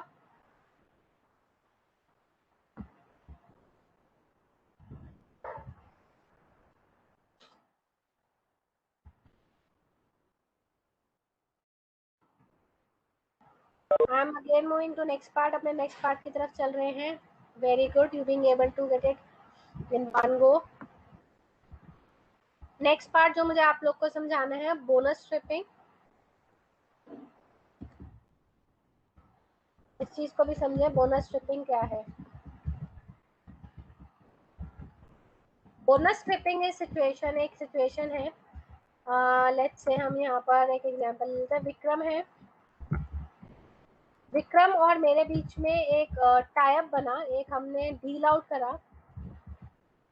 Process क्या रहता है, जब भी कंपनी कभी बोनस शेयर अनाउंस करती है, कंपनी अपनी बोर्ड मीटिंग बिठाती है, बोर्ड मीटिंग में उन्होंने अनाउंस कर दिया कि भाई हम जो शेयर होल्डर्स हैं उनको बोनस देने जा रहे हैं, और उसके लिए they will fix a cut off date. अब लिस्टेड कंपनीज है, लिस्टेड कंपनी में तो रोज शेयर होल्डर्स चेंज होते रहते हैं, कभी कोई उनके शेयर्स परचेज कर रहा है, कभी कोई सेल आउट कर रहा है, वो उनके हाथ में कंट्रोल नहीं, कंट्रोलेबिलिटी उसकी नहीं है। तो ऐसे केसेस में कंपनी क्या करती है, कट ऑफ डेट डिसाइड करती है। ये क्या करती है, कट ऑफ डेट डिसाइड करती है। विक्रम और मेरे बीच में टाइप हुआ कि जो कट ऑफ डेट आई, let's say cut off date is 1 August 2020। Company ने कट ऑफ डेट निकाल दी कि जो इस दिन पर्टिकुलर डेट पे जो शेयर होल्डर होंगे हमारी कंपनी उनको बोनस देगी। जो इस दिन के शेयर होल्डर होंगे उस दिन के शेयर्स को कंपनी उन दिन के शेयर होल्डर्स को कंपनी बोनस शेयर अलॉट करेगी।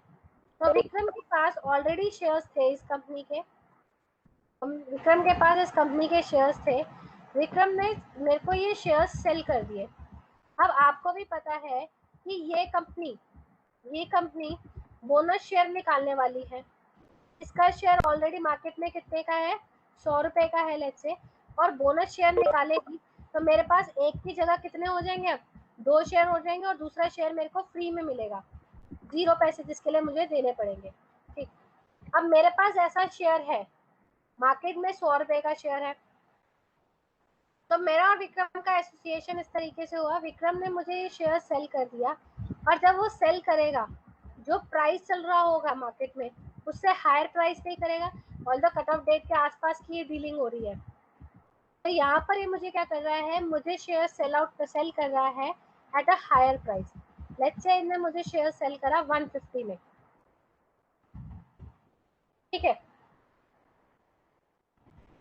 सेल कंसीडरेशन ही took, sale consideration is 150, costing let's say इसकी 75 की कॉस्टिंग थी, rest is reflected as a gain, इसने 75 इसने मुझे गेन दिखा दिया।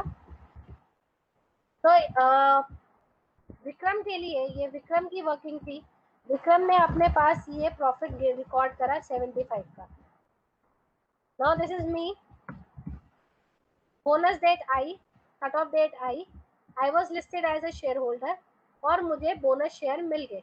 तो मेरे पास अब एक शेयर के बदले में now I am having 2 shares, now I am having 2 shares. अब यहाँ पर बोनस शेयर मिल चुका है, अब मुझे बोनस शेयर मिल चुका है। तो जो प्राइस में इन्फ्लेशन आया था, जो प्राइस बढ़ के मिला था, अब वो प्राइस बढ़ के नहीं मिलेगा, बोनस अनाउंस हो गया, प्राइस लोअर साइड पे भी चला जा सकता है। अब उस प्राइस का मैं कहूँ कि अब मैं 150 रुपए में अगर एक शेयर को बेचना चाहूँ, क्या 150 रुपए में एक बिकेगा? नहीं, वो नॉर्मल अपने 100 रुपीज पे रहेगा, कोई नहीं लेगा उसको हायर प्राइस पे। तो यहाँ पर आई am just selling this share, मैं इस शेयर को लेट से सेल कर रही हूँ 100 पे। नाउ सेल किसको कर रही हूँ, 1 शेयर को सेल कर रही हूँ 100 में, और मेरे लिए कॉस्ट कितनी थी इसकी, 150। तो what I am doing here, मैं यहाँ पर क्या बुक कर रही हूँ, लॉस बुक कर रही हूँ। तो many people use this technique to transfer the profit. Let's say अगर मेरे पास प्रॉफिट है, आई नीड लॉस कि मेरे को टैक्स ना देना पड़े, तो I am getting into this type of engagement. ठीक ऐसे ही विक्रम की कोई टैक्सेबल इनकम नहीं थी या वो स्लैब में इतना हायर नहीं आ रहा था, तो he is ready to do this thing कि भाई ठीक है, अगर मेरे को इतना 75 भी मिलता है तो मेरी टैक्सेबिलिटी इतनी कोई इम्पैक्ट नहीं पड़ेगा। बट हाँ, अगर मेरे पास प्रॉफिट है और ये लॉस आ रहा है तो I can reduce my profits, और मैं यहाँ पर क्या कर सकती हूँ, this is use as a technique for tax evasion. Tax की चोरी करने के लिए इस टेक्निक को यूज करा गया, और जब इस टेक्निक का गवर्नमेंट को पता चला, they will come with this concept bonus stripping. उन्होंने कहा कि भाई देखो विक्रम, तुमने ये करा, प्रॉफिट बुक करा, प्रॉफिट के ऊपर टैक्स दे रहे हो, हमें कोई इशू नहीं है, we are fine with it.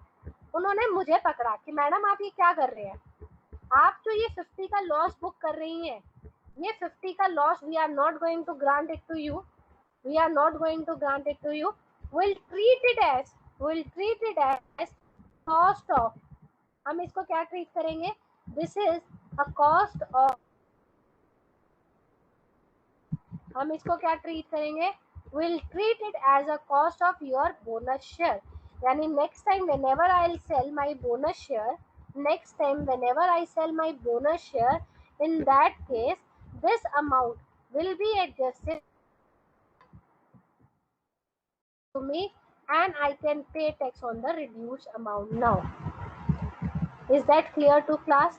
This term, this bonus stripping is clear to you कि भाई लोगों ने use this technique, they use this technique to get profit in their books or to record losses in their books so that they can avoid the payment of taxes, or they have set a criteria कि whenever a cut-off date is decided by the institute by the company, अगर आपने shares purchase करे, this event is applicable only if I have purchased shares before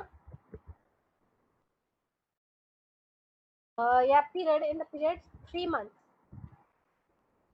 इस particular 1 अगस्त से पहले 3 months के period में if I buy these shares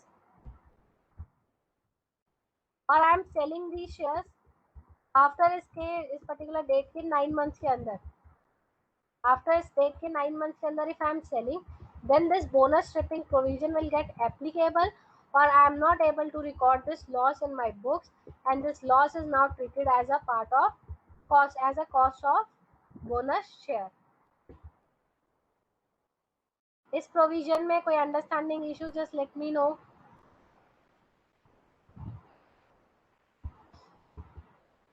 Illustration 20 I am giving you in the homework.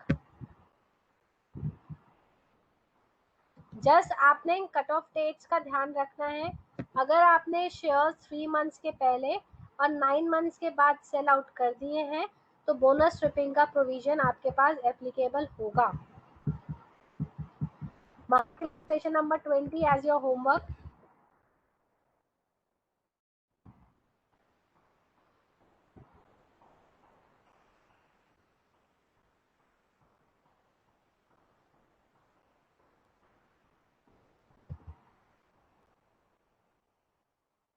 Is it clear to you?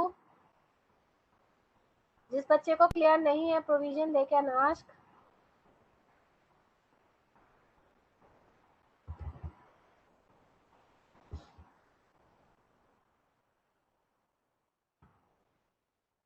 Okay, bonus stripping is done now. Right shares we have done, bonus share we have done. अब next हमने चलना है ESOPs पे. ESOPs basically क्या है? Company आपको shares दे रही है. कंपनी आपको शेयर्स दे रही है फॉर योर हार्ड वर्क. जो आप कंपनी में हार्ड वर्क कर रहे हैं उसके लिए कंपनी ने आपको शेयर्स दिए हैं. अब उसके लिए कॉस्ट ऑफ एक्विजिशन कैसे निकाली जाएगी उस चीज को समझना है. यहाँ पर देखें एक टाइम पीरियड में चेंजेस आए थे. पहले प्रोविजन कुछ और था, डेट के बाद एक पर्टिकुलर डेट के बाद प्रोविजन डिफरेंट है. तो यहाँ पर हम एक तरह से दो प्रोविजन डिस्कस करने वाले हैं. लेट मी सी आपके मॉड्यूल में डेटा है. यस, 2007 और 2009 के बाद के सिनेरियोज को हम डिस्कस करने वाले हैं. ऑल्दो प्रोविजन बहुत ही आसान है. Main situation is like that कि आप सेल प्राइस और इसका शायद आपने अगर सैलरी चैप्टर पढ़ा था, आप लोगों ने सैलरी का अगर चैप्टर करा है तो सैलरी के चैप्टर में भी एक बार आपने पर्क्स रिकॉग्नाइज करे होंगे. सैलरी चैप्टर में have you people discuss this perquisites? Perquisites के हेड में आपने इनको कवर अप करा था कि नहीं करा था? Just let me no.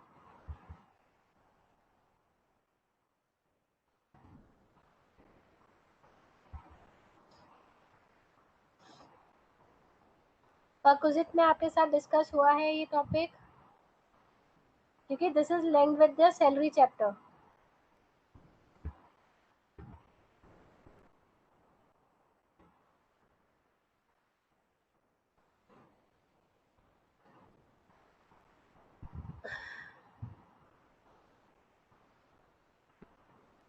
ये चीज देखेंगे अगर आपको शेयर्स या इश्यूज हो रहे हैं इन एनी प्रीवियस ईयर. यहाँ पर प्रीवियस ईयर पर्टिकुलर दिया है up to previous year 8-9 but other than previous year 99-2000 वाले पीरियड को छोड़ के कि पहले प्रोविजन यही आया था. 8-9 की बात कर रहे हैं अगर उससे पहले हुए हैं या अप टू 8-9 तक हुए हैं तो यहाँ पर ये क्या था, जब भी लेट्स से यहाँ पर केस लेके चलते हैं. कंपनी जो दे रही है एम्प्लॉइज को शेयर दे रही है 70 रुपीज में, जब भी मार्केट में इसका प्राइस है 300 रुपीज का. ठीक है, इस सिनेरियो को समझेंगे हम. तो पहले होता क्या था कि जब भी एम्प्लॉय को ये बेनिफिट मिला, सैलरी चैप्टर में हम नहीं जाते थे, चैप्टर क्लोज हो जाता था. यानी जिस टाइम रिसीव हो रहा उस टाइम पे कोई इनकम नहीं कंसीडर करी जाती थी. बट अगर आपका सिचुएशन ऑन और आफ्टर 1 अप्रैल 2009 वाला है, ऐसे केस में अब जो ये वेरिएशन है 70 और 300 का, अब ये जो वेरिएशन है 70 और 300 का, 210 is now taxable under the head salary.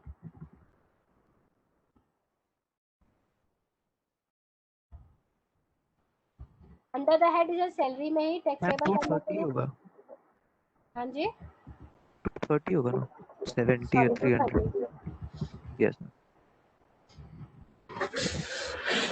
230 is not taxable under the head salary.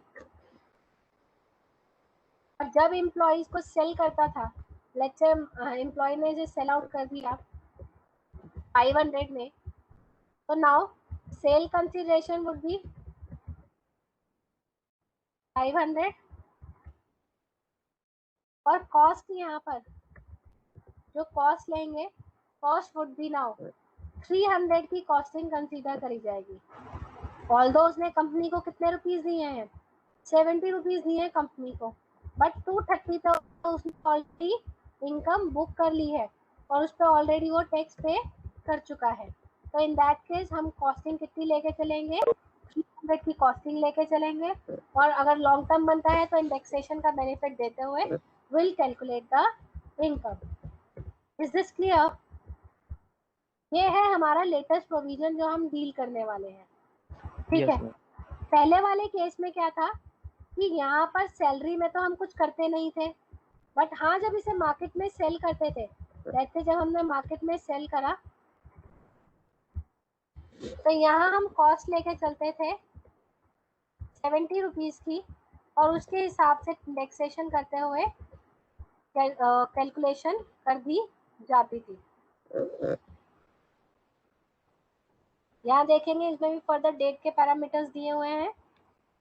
अगर आपका शेयर अलॉटेड है बिफोर 1 अप्रैल 7, तो उसमें जो एक्चुअल कॉस्ट एक्विजिशन रहती थी, यानी 70 रुपीज में जो लिया था, that would be your cost of acquisition. But अगर ये अलॉट हुए होते थे आफ्टर 1 अप्रैल 7, तो क्या करता कि जिस दिन पे उसने ऑप्शन ली है, यानी अगर ये scenario will be applicable, it is before 1 April 7,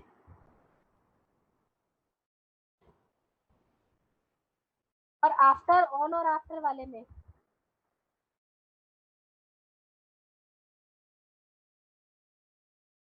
on और आफ्टर वाले में sale consideration will be taken as 500 और cost would be taken as 300 now.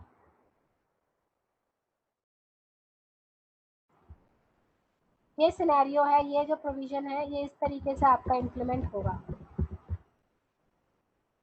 तीनों केसेस आपके सामने हैं कि सॉप्स में आप कैसे डील आउट करोगे।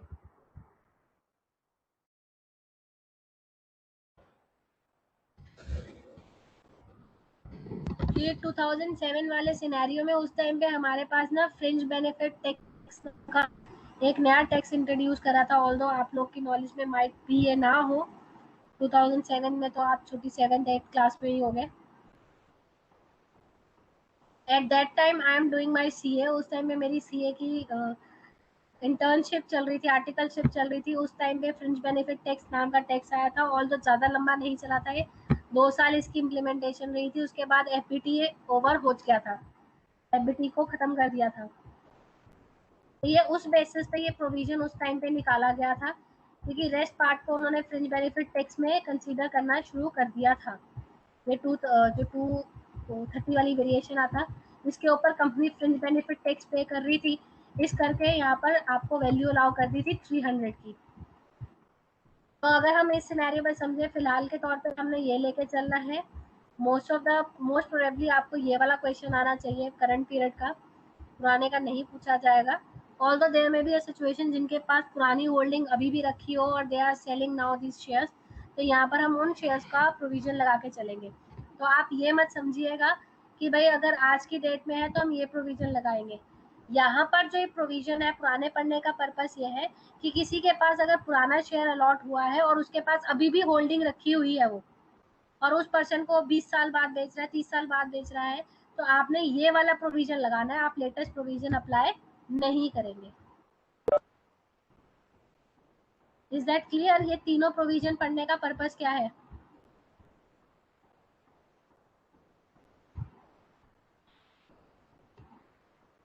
Illustration 15 also I am giving in your homework.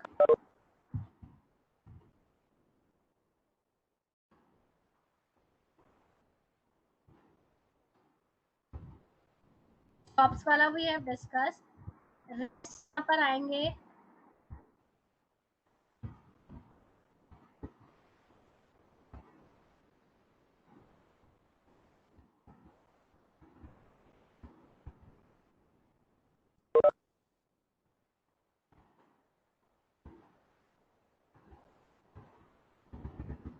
यहाँ पर आपके पास डिफरेंट पीरियड बनेगा। 1 अप्रैल 7 से बिफोर, 7 से 9 के बीच में, और आफ्टर 9 वाला पीरियड, उसको आप अकॉर्डिंगली अपने पास नोट कर लेंगे।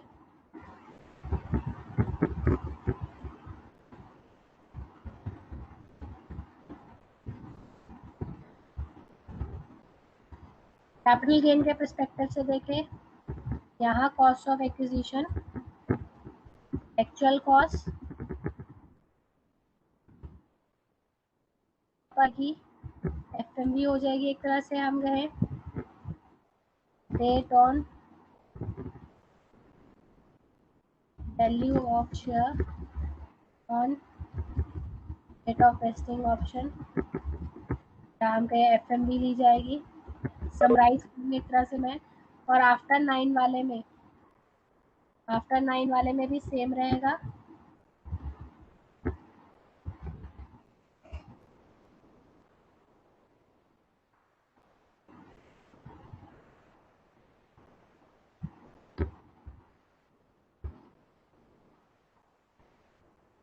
यहाँ पर वेरिएशन प्योर है ड्यू टू एफईटी, यहाँ पर क्योंकि यहाँ पर सैलरी हेड में टैक्सेबल हो गया है तो वेरिएशन है, और यहाँ पर पूरा वही अमाउंट लेकर चलेंगे।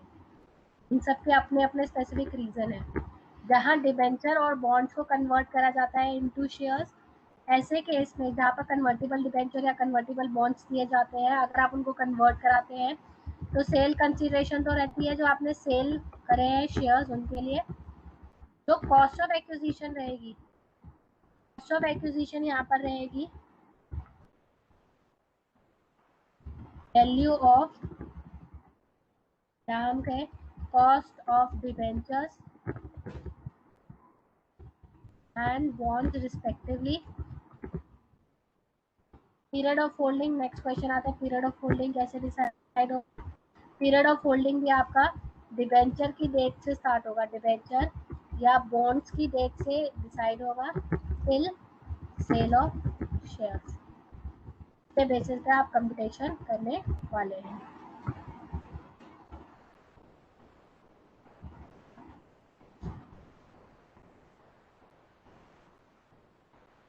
नेक्स्ट अब हम जल्दी से डिस्कस करेंगे इंडेक्सेशन का बेनिफिट भी देख लिया। इसमें इंडेक्सेशन का बेनिफिट आपको शेयर्स से मिलेगा, देन जो हम डिविजिबिलिटी करते हैं, जो हम डिवाइड करते हैं, हम पहले ट्रांसफर को लेते हैं, transfer divide by date of allotment of shares like in case of previous owner. जैसे हमने प्रीवियस ओनर के केस में करा था, सेम वैसे ही हम करने वाले हैं।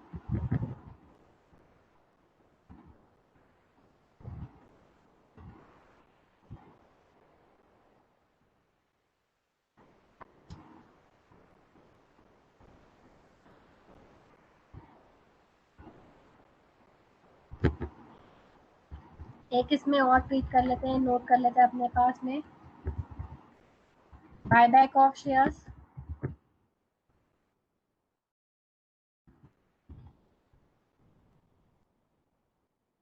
बायबैक ऑफ शेयर्स यानी company is purchasing the shares, company को आप उनके शेयर वापस दे रहे हो। इस केस में ये in the hands of share holders ही होगा, in the hands of share holder इसकी टैक्सेबिलिटी आएगी, चाहे आप कंपनी को ही क्यों ना वापस दे रहे हो। जो सेल कंसिडरेशन आपको मिली है वो आप एज इट इज लेके चलोगे। आपके पास आपको पता है कॉस्ट कितनी है,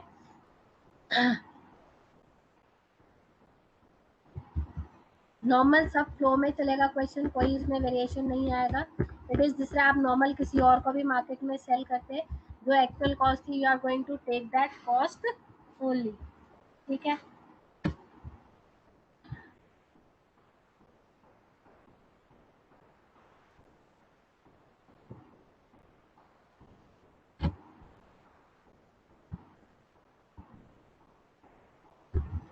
ऑल्दो सेक्शन 1034A बेसिकली ये स्टेट करता है कि आपकी कोई भी इनकम अराइज होती है in the hands of share holder, अगर कोई भी इनकम अराइज होती है in the hands of share holder इस बायबैक के टाइम पे, वो एग्जाम्प्ट रहती है अंडर सेक्शन 1034A।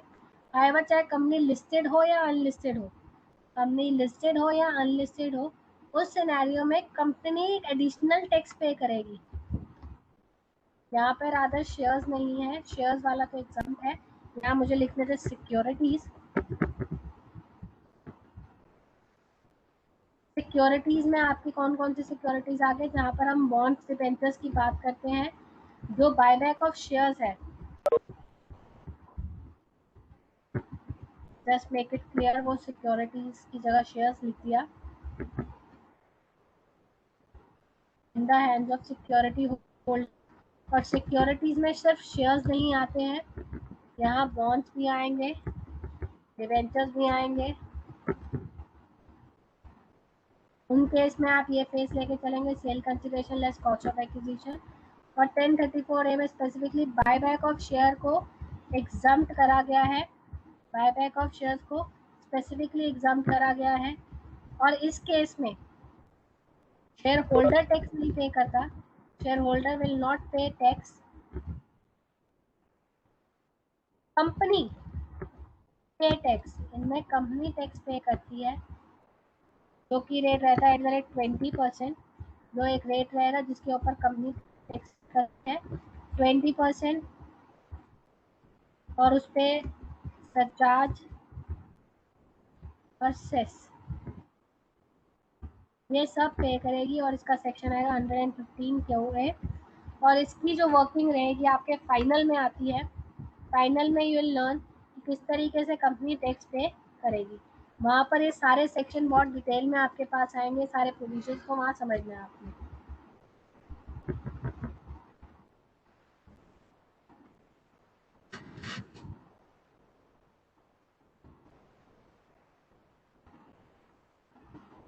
ये पार्ट क्लियर, वो सिक्योरिटीज है और शेयर्स वाला आपके पास एग्जाम्प्ट है। Keep this in your mind.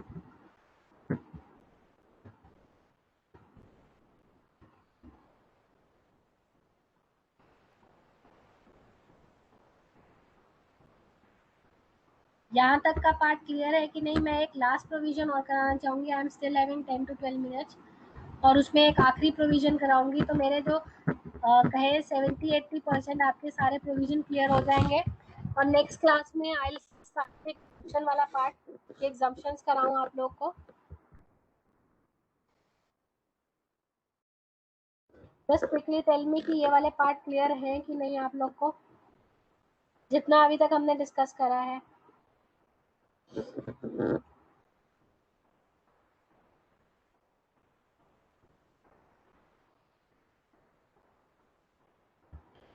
अब ये नेक्स्ट पार्ट समझना, although this is a technical part, बहुत ही टेक्निकल हो जाता है यहाँ इस चीज को समझना। ये भी शेयर से रिलेटेड ही है, इसे प्लीज ध्यान से सुनिएगा। ऑल्दो ये आपके अदर सोर्सेज में एक पार्ट करेंगे हम, लिक्विडेशन डिविडेंड की, डीम डिविडेंड की डेफिनेशन में भी लिंक अप है, डीम डिविडेंड की डेफिनेशन से लिंक अप है 2 क्लॉज 22 सी। ठीक है, यहाँ पर आपको ये बोला जा रहा है कंपनी लिक्विडेट हो रही है, कंपनी अपने शेयर होल्डर को जो शेयर कैपिटल में पैसा रखा होता है वो देती है, और जो एक्यूमुलेटेड प्रॉफिट होते हैं, एक्यूमुलेटेड प्रॉफिट ये दोनों किसके होते हैं? शेयर होल्डर्स के रहते हैं। जितना भी अमाउंट बचता है, चाहे वो कम बचे चाहे ज्यादा बचे, ये अमाउंट किनके बीच में जाएगा? शेयर होल्डर्स के बीच में डिस्ट्रीब्यूट होगा। ठीक है, यहाँ तक क्लियर है आप लोग को कि कंपनी लिक्विडेशन में जा रही है, कंपनी ने शेयर कैपिटल और एक्यूमुलेटेड प्रॉफिट्स लास्ट में बचते हैं, उसमें राइट किसका होता है? शेयर होल्डर्स का राइट होता है। ठीक है, कंपनी क्या कर रही है यहाँ पर? कंपनी के पास में लेट्स से 10 रुपए पर शेयर के हिसाब से, मैंने एक प्रपोर्शन बनाया है, एक रैंडम प्रपोर्शन बनाया है, पर शेयर के हिसाब से देखें 80 रुपए पर शेयर के हिसाब से दे रही है। ऑल्दो इस शेयर की फेस वैल्यू थी, ऑल्दो इस शेयर की फेस वैल्यू थी 10 रुपए, और हर शेयर होल्डर को 40 रुपए मिल रहे हैं एक्यूमुलेटेड प्रॉफिट के नाम के। हर शेयर होल्डर को 40 रुपए मिल रहे हैं एक्यूमुलेटेड प्रॉफिट्स के नाम के। ठीक है, अब लिक्विडेशन के टाइम पे हमें ये बोला जाता है कि अगर कंपनी के पास एक्यूमुलेटेड प्रॉफिट्स है, ये एक्यूमुलेटेड प्रॉफिट्स आप कैपिटल गेन की कंपटीशन के लिए नहीं लेंगे. These accumulated profit is the dividend. Dividend क्या होता है? डिविडेंड कंपनी के पास जो भी सरप्लस एक्यूमुलेटेड प्रॉफिट्स होते हैं वो अपने शेयर होल्डर्स को बांटती है, और इसका नाम उन्होंने दिया हुआ है डिविडेंड. और डिविडेंड के ऊपर कंपनी को पे करना होता है डिविडेंड डिस्ट्रीब्यूशन टैक्स. कंपनी को क्या पे करना होता है? Dividend distribution tax. यहाँ पर जब भी लिक्विडेशन होगा, यहाँ पर जो कंपनी है अपने जो शेयर होल्डर को पैसे दे रही है, लेट्स से शेयर होल्डर को वो 120 रुपए दे रही है, तो हम ये नहीं कहेंगे ये 120 रुपए ये 10 रुपए की फेस वैल्यू वाले शेयर के बदले में मिल रहा है. हम ये नहीं कहेंगे ये 120 रुपए 10 रुपए वाले शेयर के लिए मिल रहा है. हमें यहाँ पर इसको अलग अलग डिस्टिंग्विश करना पड़ेगा कि भाई एक्यूमुलेटेड प्रॉफिट का हिस्सा कितना मिल रहा है और बचा हुआ शेयर कैपिटल के लिए कितना मिल रहा है. तो यहाँ पर 80 रुपीज तो है शेयर कैपिटल के नाम पे और 40 रुपीज है एक्यूमुलेटेड प्रॉफिट के नाम पे. तो जो 40 रुपीज है ये शेयर होल्डर कंसीडर करेगा एज अ डिविडेंड, और कंपनी इस पे देगी डिविडेंड डिस्ट्रीब्यूशन टैक्स. कंपनी इस पे देगी डिविडेंड डिस्ट्रीब्यूशन टैक्स, और ये अमाउंट एग्जम्प्ट होगा शेयर होल्डर के हैंड में. ये अमाउंट क्या होगा? एग्जम्प्ट होगा शेयर होल्डर के हैंड में. और जब वो ये शेयर्स के लिए कैपिटल गेन कंप्यूट करेगा, जब ये शेयर होल्डर शेयर के लिए कैपिटल गेन कंप्यूट करेगा, तो सेल कंसीडरेशन में वो सिर्फ और सिर्फ 80 रुपीज लेगा, 120 नहीं लेगा, और लेस कर देगा अपनी कॉस्ट ऑफ एक्विजिशन. ये चीज समझ में आई? This is the main crux of this provision, कि आपने जो भी बीइंग एन शेयर होल्डर पैसा रिसीव हुआ है, यहाँ ये डिस्टिंक्शन करना बहुत जरूरी है. ऑल्दो कंपनी खुद करेगी, क्योंकि कंपनी ने क्या पे करना है? डिविडेंड डिस्ट्रीब्यूशन टैक्स इसके ऊपर पे करना है, और वो बाकी रेस्ट के ऊपर कैपिटल गेन आप लोगों ने पे करना है. इज दैट क्लियर कि ये हम क्या कर रहे हैं? ये इसलिए करा जा रहा है क्योंकि सेक्शन 2 क्लॉज 22 यहाँ पर इसको बोलता है, डीम्ड डिविडेंड का एक सेक्शन है जो हम इनकम फ्रॉम अदर सोर्सेज में पढ़ेंगे. डीम्ड डिविडेंड के अंदर में ये बोला गया है कि कंपनी लिक्विडेशन के टाइम पे, अगर एक कंपनी लिक्विडेशन के टाइम पे शेयर होल्डर्स को पैसे दे रही है over and above the face value, तो अगर कंपनी के अंदर एक्यूमुलेटेड प्रॉफिट्स हैं, अगर कंपनी के अंदर एक्यूमुलेटेड प्रॉफिट्स हैं, तो to the extent of accumulated profit dividend will be considered. The amount paid to the extent of accumulated profits, it is going to be treated as dividend, और rest आप उसे shares की value के हिसाब से consider करेंगे. Is this clear और not? ये बताएंगे ये एक प्रोविजन क्लियर है कि नहीं है? Excuse me ma'am. हाँ जी. मैम यहाँ पे साइड में आपने लिखा sales consideration less cost of acquisition. 80 rupees तो कॉस्ट ऑफ एक्विजिशन ना होगा? नहीं नहीं नहीं नहीं नहीं, मैं ये कंपनी की बैलेंस शीट बनाई है. ये कंपनी की बैलेंस शीट है. कंपनी के पास लास्ट में जितने भी सारे शेयर जो भी डेटर्स क्रेडिटर्स सब सॉर्ट आउट करने के बाद में they are left with this thing, कि उन्होंने हर एक शेयर होल्डर के लिए अमाउंट डिसाइड करा कि 120 रुपए एक शेयर होल्डर को हम देंगे. ठीक है. कंपनी की बैलेंस शीट में एक्यूमुलेटेड प्रॉफिट्स दिख रहे हैं हमें. ठीक है. तो हम यहाँ पर कंपनी के पर्सपेक्टिव से हैं. ये 80 रुपीज जो है ये कंपनी दे रही है अपने शेयर होल्डर को. 80 रुपीज कंपनी दे रही, क्योंकि अब बाइंड अप हो गया, कंपनी खत्म हो गई है. जो शेयर होल्डर के पास राइट्स था वो खत्म है, अब उसको कुछ नहीं मिलना है. ठीक है. तो इसको भी ट्रांसफर कहा जाता है. इसको भी क्या कहा जा रहा है? ट्रांसफर की डेफिनेशन में कंसीडर करा हुआ है कि लिक्विडेशन के टाइम पे भी जो शेयर कंपनी अब क्या करेगी, शेयर होल्डर से अपने शेयर्स का राइट ले लेगी कि अब कंपनी में उनकी कोई हिस्सेदारी नहीं है, अपना पैसा पकड़ो और जाओ यहाँ से. ठीक है. तो वहां पर वो 120 रुपीज दे रही है, और 120 रुपीज अगर दे रही है तो वी हैव टू चेक कि do company have accumulated profits. Company के पास क्या एक्यूमुलेटेड प्रॉफिट्स थे? तो इफ अगर कंपनी के पास एक्यूमुलेटेड प्रॉफिट्स थे, तो यहाँ पर हमें क्या करना पड़ेगा?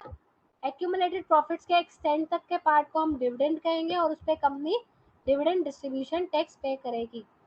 आई am just giving you a note, यहाँ से आपको बेटर क्लैरिटी आ जाएगी. This is written in your module. When a distribution is made by the liquidator. When a distribution is made by the liquidator and the amount of distribution is less than the total amount of shareholder fund, that distribution is deemed to take place in proportion of share capital and accumulated profits as appear immediately before the distribution in the books of accounts of company. तो जहाँ पर ये चीज जरूर check करनी है कि हमने एक्यूमुलेटेड प्रॉफिट दिख रहे हैं या नहीं दिख रहे हैं. अगर है तो लिक्विडेटर, मैंने कहा ना कंपनी खुद करेगी. यहाँ कंपनी तो बची नहीं, लिक्विडेशन हो रही है तो लिक्विडेटर अपॉइंट है. तो लिक्विडेटर ये काम करेगा कि अगर एक्यूमुलेटेड प्रॉफिट्स हैं तो वो डिविडेंड का पार्ट अलग निकाल लेगा. We are going to do in this way.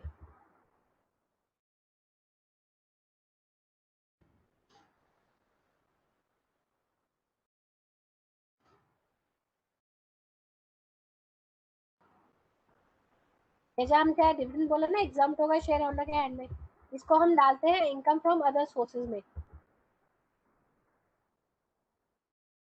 Is it clear बच्चे? जिसने सुने तो आपको क्लियर है ये? Yes ma'am.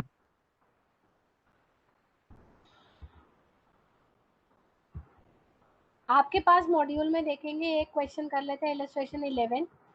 With this I think maximum provision हमारे कंप्लीट हो गए हैं. Just go through with this chapter और इसमें देखिएगा कोई आपका कोई प्रोविजन बचा तो नहीं है. लेकिन नेक्स्ट क्लास में I want to start exemptions.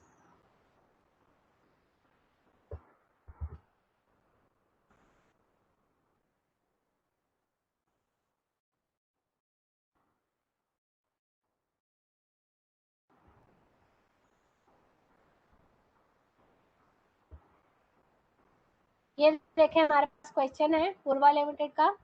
Equity share capital, preference share capital, reserves, loan, creditors, land, building, machinery, current assets. Company went on to the liquidation. All current asset and building realized at book value. The realized money was applied in payment of outside liability and preference shareholder. Utkarsh is a holder of 10% equity share, 20% preference shares. Equity shares were originally acquired by him on 16 August 2002 at the face value. 2002 में लिए हैं, clearly long term capital asset होगी. However, he subscribed to share on 1st April 2020. Preference share लिए 1st अप्रैल 2020 को, 31st दिसंबर को liquidate हो रहे हैं. तो प्रेफरेंस शेयर कौन से हुए? शॉर्ट टर्म कैपिटल एसेट, जो कि इसे पार पे मिले थे, यानी जो भी 10% की वैल्यू थी उस पे मिले थे. He received a part of land, market value is 5 lakh, and cash for preference share 20,000. Compute capital gain in the hands of company and उत्कर्ष. दोनों के हैंड पे कंप्यूटेशन इन्होंने हमसे पूछी है. चलिए हम समझते हैं इस तरह से कैसे होगा. पहले हम कंपनी उत्कर्ष,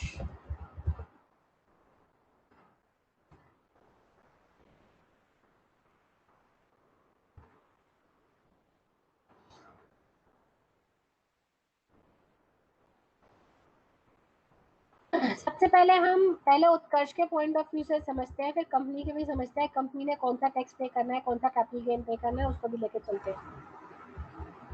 कंपनी देखो अपनी लैंड दे रही है, कंपनी अपनी लैंड दे रही है, मार्केट वैल्यू जिसकी 5 लाख है. लैंड के बदले में उनका सेटलमेंट क्या हो रहा है? लैंड के बदले में कंपनी के लिए सेटलमेंट क्या रहा है?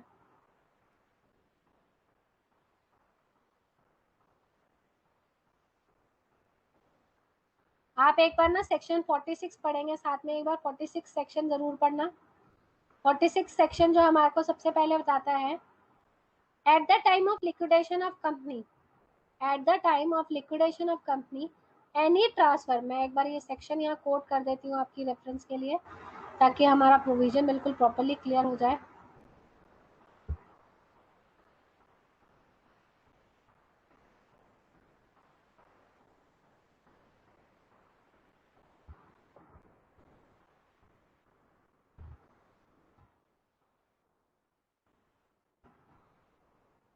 At the time of liquidation of company, any transfer by way of distribution of asset to its shareholder is not treated as transfer for the purpose of capital gain. However, if any asset is sold in the market, then the same shall be liable to capital gain. अब यहाँ provision देखिए क्या कह रहा है.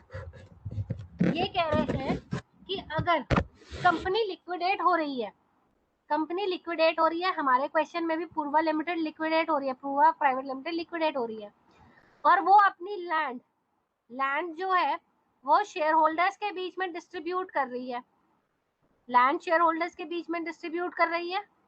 और जब वो लैंड शेयर होल्डर्स के बीच में डिस्ट्रीब्यूट हो रही है, तो क्या कोई कैपिटल गेन का क्वेश्चन अराइज होता है in the hands of company?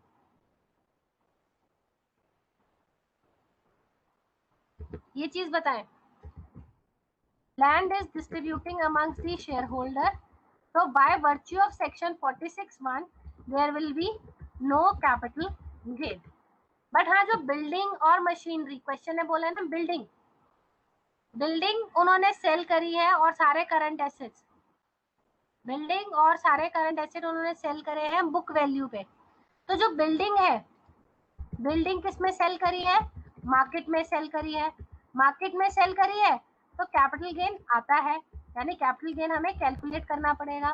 Short term capital gain आएगा क्योंकि डेप्रिशिएबल एसेट है, शॉर्ट टर्म कैपिटल एसेट मानी जाएगी क्योंकि डेप्रिशिएबल एसेट है. और अब क्वेश्चन साफ साफ ही कह रहा है कि वो बुक वैल्यू पे ही बेचे हैं, यानी अगर 10 की मेरी एसेट आ रही थी तो मैंने कितने में सेल करी है? 10 में ही सेल कर दी. तो क्या कोई मेरे पास कैपिटल गेन आया या लॉस आया? वो एट पार हो गया. 10 रुपए की चीज 10 रुपए में बेच दी, ना कोई प्रॉफिट है ना ही कोई लॉस है. तो कंपनी के हैंड में अगर हम कहें लैंड के परस्पेक्टिव से, क्योंकि वो शेयर होल्डर्स को दिया by virtue of section 46, there will be no capital gain. Rest बाकी ऐसे जो मार्केट में सेल आउट करे हैं, they all are sold at book value, they are all sold at book value. तो in that case also there will be no capital gain और loss. ये company का पर्सपेक्टिव क्लियर है आप लोगों को कि नहीं? क्विकली रिप्लाई करेंगे मुझे. Yes ma'am. नेक्स्ट चलते हैं हम पार्ट पे उत्कर्ष के पास. अब उत्कर्ष के पास में लैंड आई है और पैसे आए हैं. लैंड जिसकी वैल्यू है 5 लाख, ये उसको मिले हैं इक्विटी शेयर्स के बदले में, और कैश मिला है 20,000 जो उन्होंने स्पेसिफिकली बता दिया है किन के बदले में? प्रेफरेंस शेयर होल्डर्स के बदले में. प्रेफरेंस शेयर्स के बदले में देखते हैं 20%. उत्कर्ष के पास 10% तो इक्विटी था, 10% इक्विटी था और 20% प्रेफरेंस थे. तो यहाँ प्रेफरेंस शेयर सबसे पहले कर लेते हैं, ये आसान पार्ट है. 1 लाख की प्रेफरेंस शेयर कैपिटल है, 1 लाख की प्रेफरेंस शेयर कैपिटल टोटल है. इसको मिला है इसका 20%. कितने पैसे मिले? सेल कंसिडरेशन, ये तो इसकी कॉस्ट आ गई, 20% की इसकी कॉस्ट थी, सेल भी 20 है. तो क्या यहाँ कोई गेन अराइज हुआ? 20 के बदले उसे क्या मिले हैं? 20 मिले हैं. तो there is also no profit no loss, ना ही कोई शॉर्ट टर्म कैपिटल गेन है ना ही कोई शॉर्ट टर्म कैपिटल लॉस है. अब जो क्वेश्चन आता है हमारे पास में, इस पार्ट से आता है 10% इक्विटी को कैसे डील आउट करेंगे, इक्विटी शेयर्स को हम कैसे डील आउट करेंगे. क्वेश्चन पे चलते हैं. कंपनी के पास है इक्विटी शेयर कैपिटल 8 लाख की, 8 लाख की इक्विटी शेयर कैपिटल है, और इसके पास इसने एट पार परचेज करी है. बच्चों क्वेश्चन में स्पेसिफिकली बोला गया है कि एट पार परचेज है, तो कॉस्ट ऑफ इक्विटी शेयर कितनी बन जाएगी? 80,000. तो हमने कॉस्ट ऑफ एक्विजिशन अपने पास कितनी लेके चलनी है? फिलहाल के तौर पे will take cost of acquisition as 80,000, क्योंकि क्वेश्चन में बोला है हमने एट पार ली थी. फिर ये बताया गया है रिजर्व्स. हमारी इस बैलेंस शीट में आप देखेंगे reserves. Reserves what are the reserves? They are the accumulated profits. Reserves क्या होते हैं? कंपनी के एक्यूमुलेटेड प्रॉफिट्स होते हैं. तो कंपनी के एक्यूमुलेटेड प्रॉफिट में जो कि इसके पास रिजर्व, फ्री रिजर्व है, कोई स्पेसिफिकली हमने रिजर्व्स नहीं बताए गए हैं. 2 लाख के टोटल रिजर्व है. इनका रिजर्व पे राइट कितना रहा? इक्विटी शेयर होल्डर्स का राइट होता है उस पर तो यानी रिजर्व्स पे राइट कितना था इसका, 20,000 का था।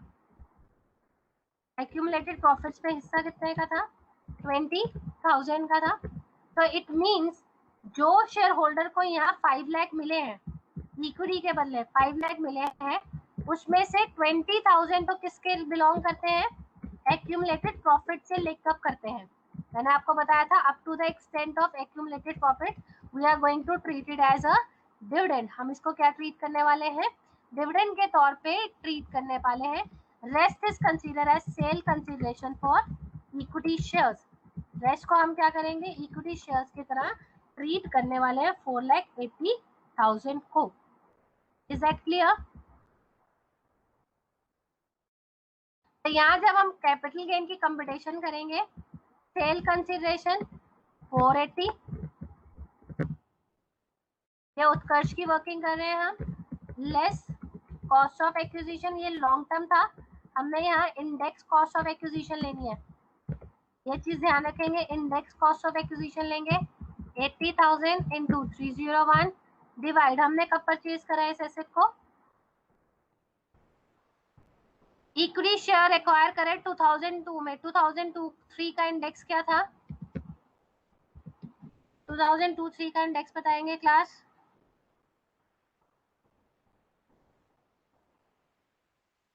$289। राजेश कैसे हो गया, 105 फिर भी डाइजेस्टिबल है। This is your cost of index cost of acquisition.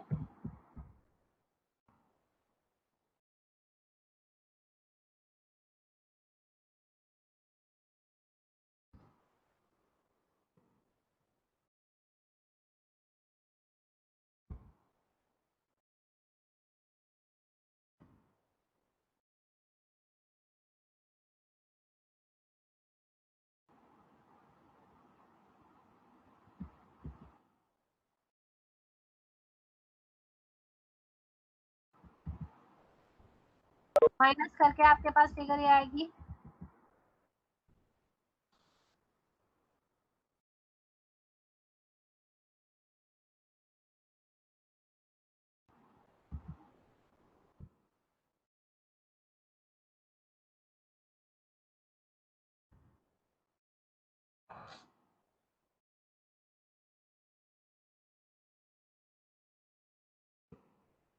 और लास्ट में आप यहाँ पर डिविडेंड के इसमें हेड में लिखेंगे डिविडेंड।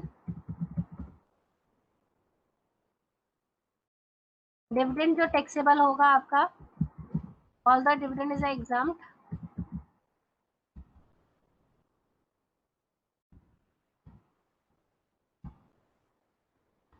इसे आप इनकम फ्रॉम अदर सोर्सेज में दिखाएंगे।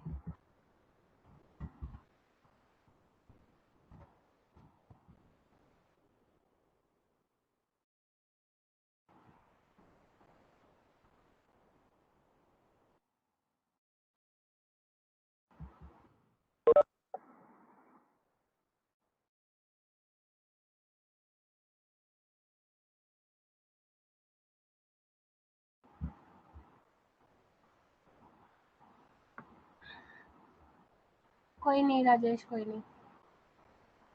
बाकी रेस्ट आप कैपिटल गेन के सारे प्रोविजंस देख लेंगे, जो उनसे प्रोविजंस डिस्कस नहीं हुए, आई आस्क यू पीपल, मैं रिक्वेस्ट करती हूँ आप लोगों से, आप इसे मार्क करके रखेंगे कि जो उनसे प्रोविजन हमारे डिस्कस नहीं हुए हैं। मैंने ट्रांसफर से रिलेटेड पार्ट नहीं करे हैं।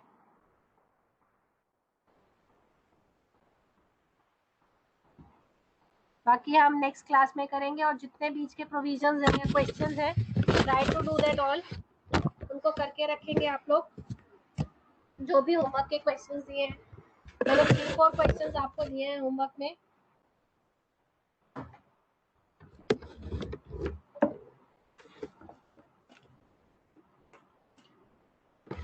किसी बच्चे ने अगर कुछ पूछना है तो पूछ सकता है।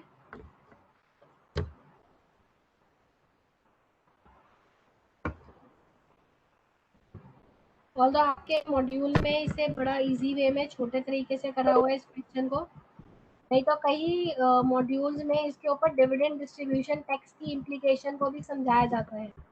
ऑल्दो मैं एक सीए इंस्टीट्यूट के मॉड्यूल में से क्वेश्चन निकाल के दूंगी आपको इस पर्टिकुलर पार्ट पे, जिस पर डिविडेंड डिस्ट्रीब्यूशन टैक्स की भी इम्प्लीकेशन है। अगर किसी बच्चे ने कुछ पूछना है दे कैन आस्क। बाकी मैं क्वेश्चन आपने ग्रुप पे मुझे ऐड करा था, I will share the question in that group.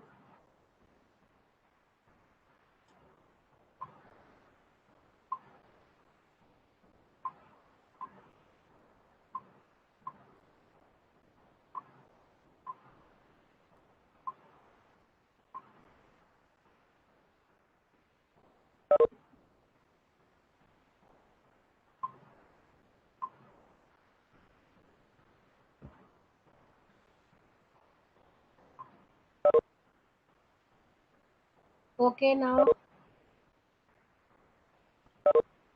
thank you very much. Bye bye everyone.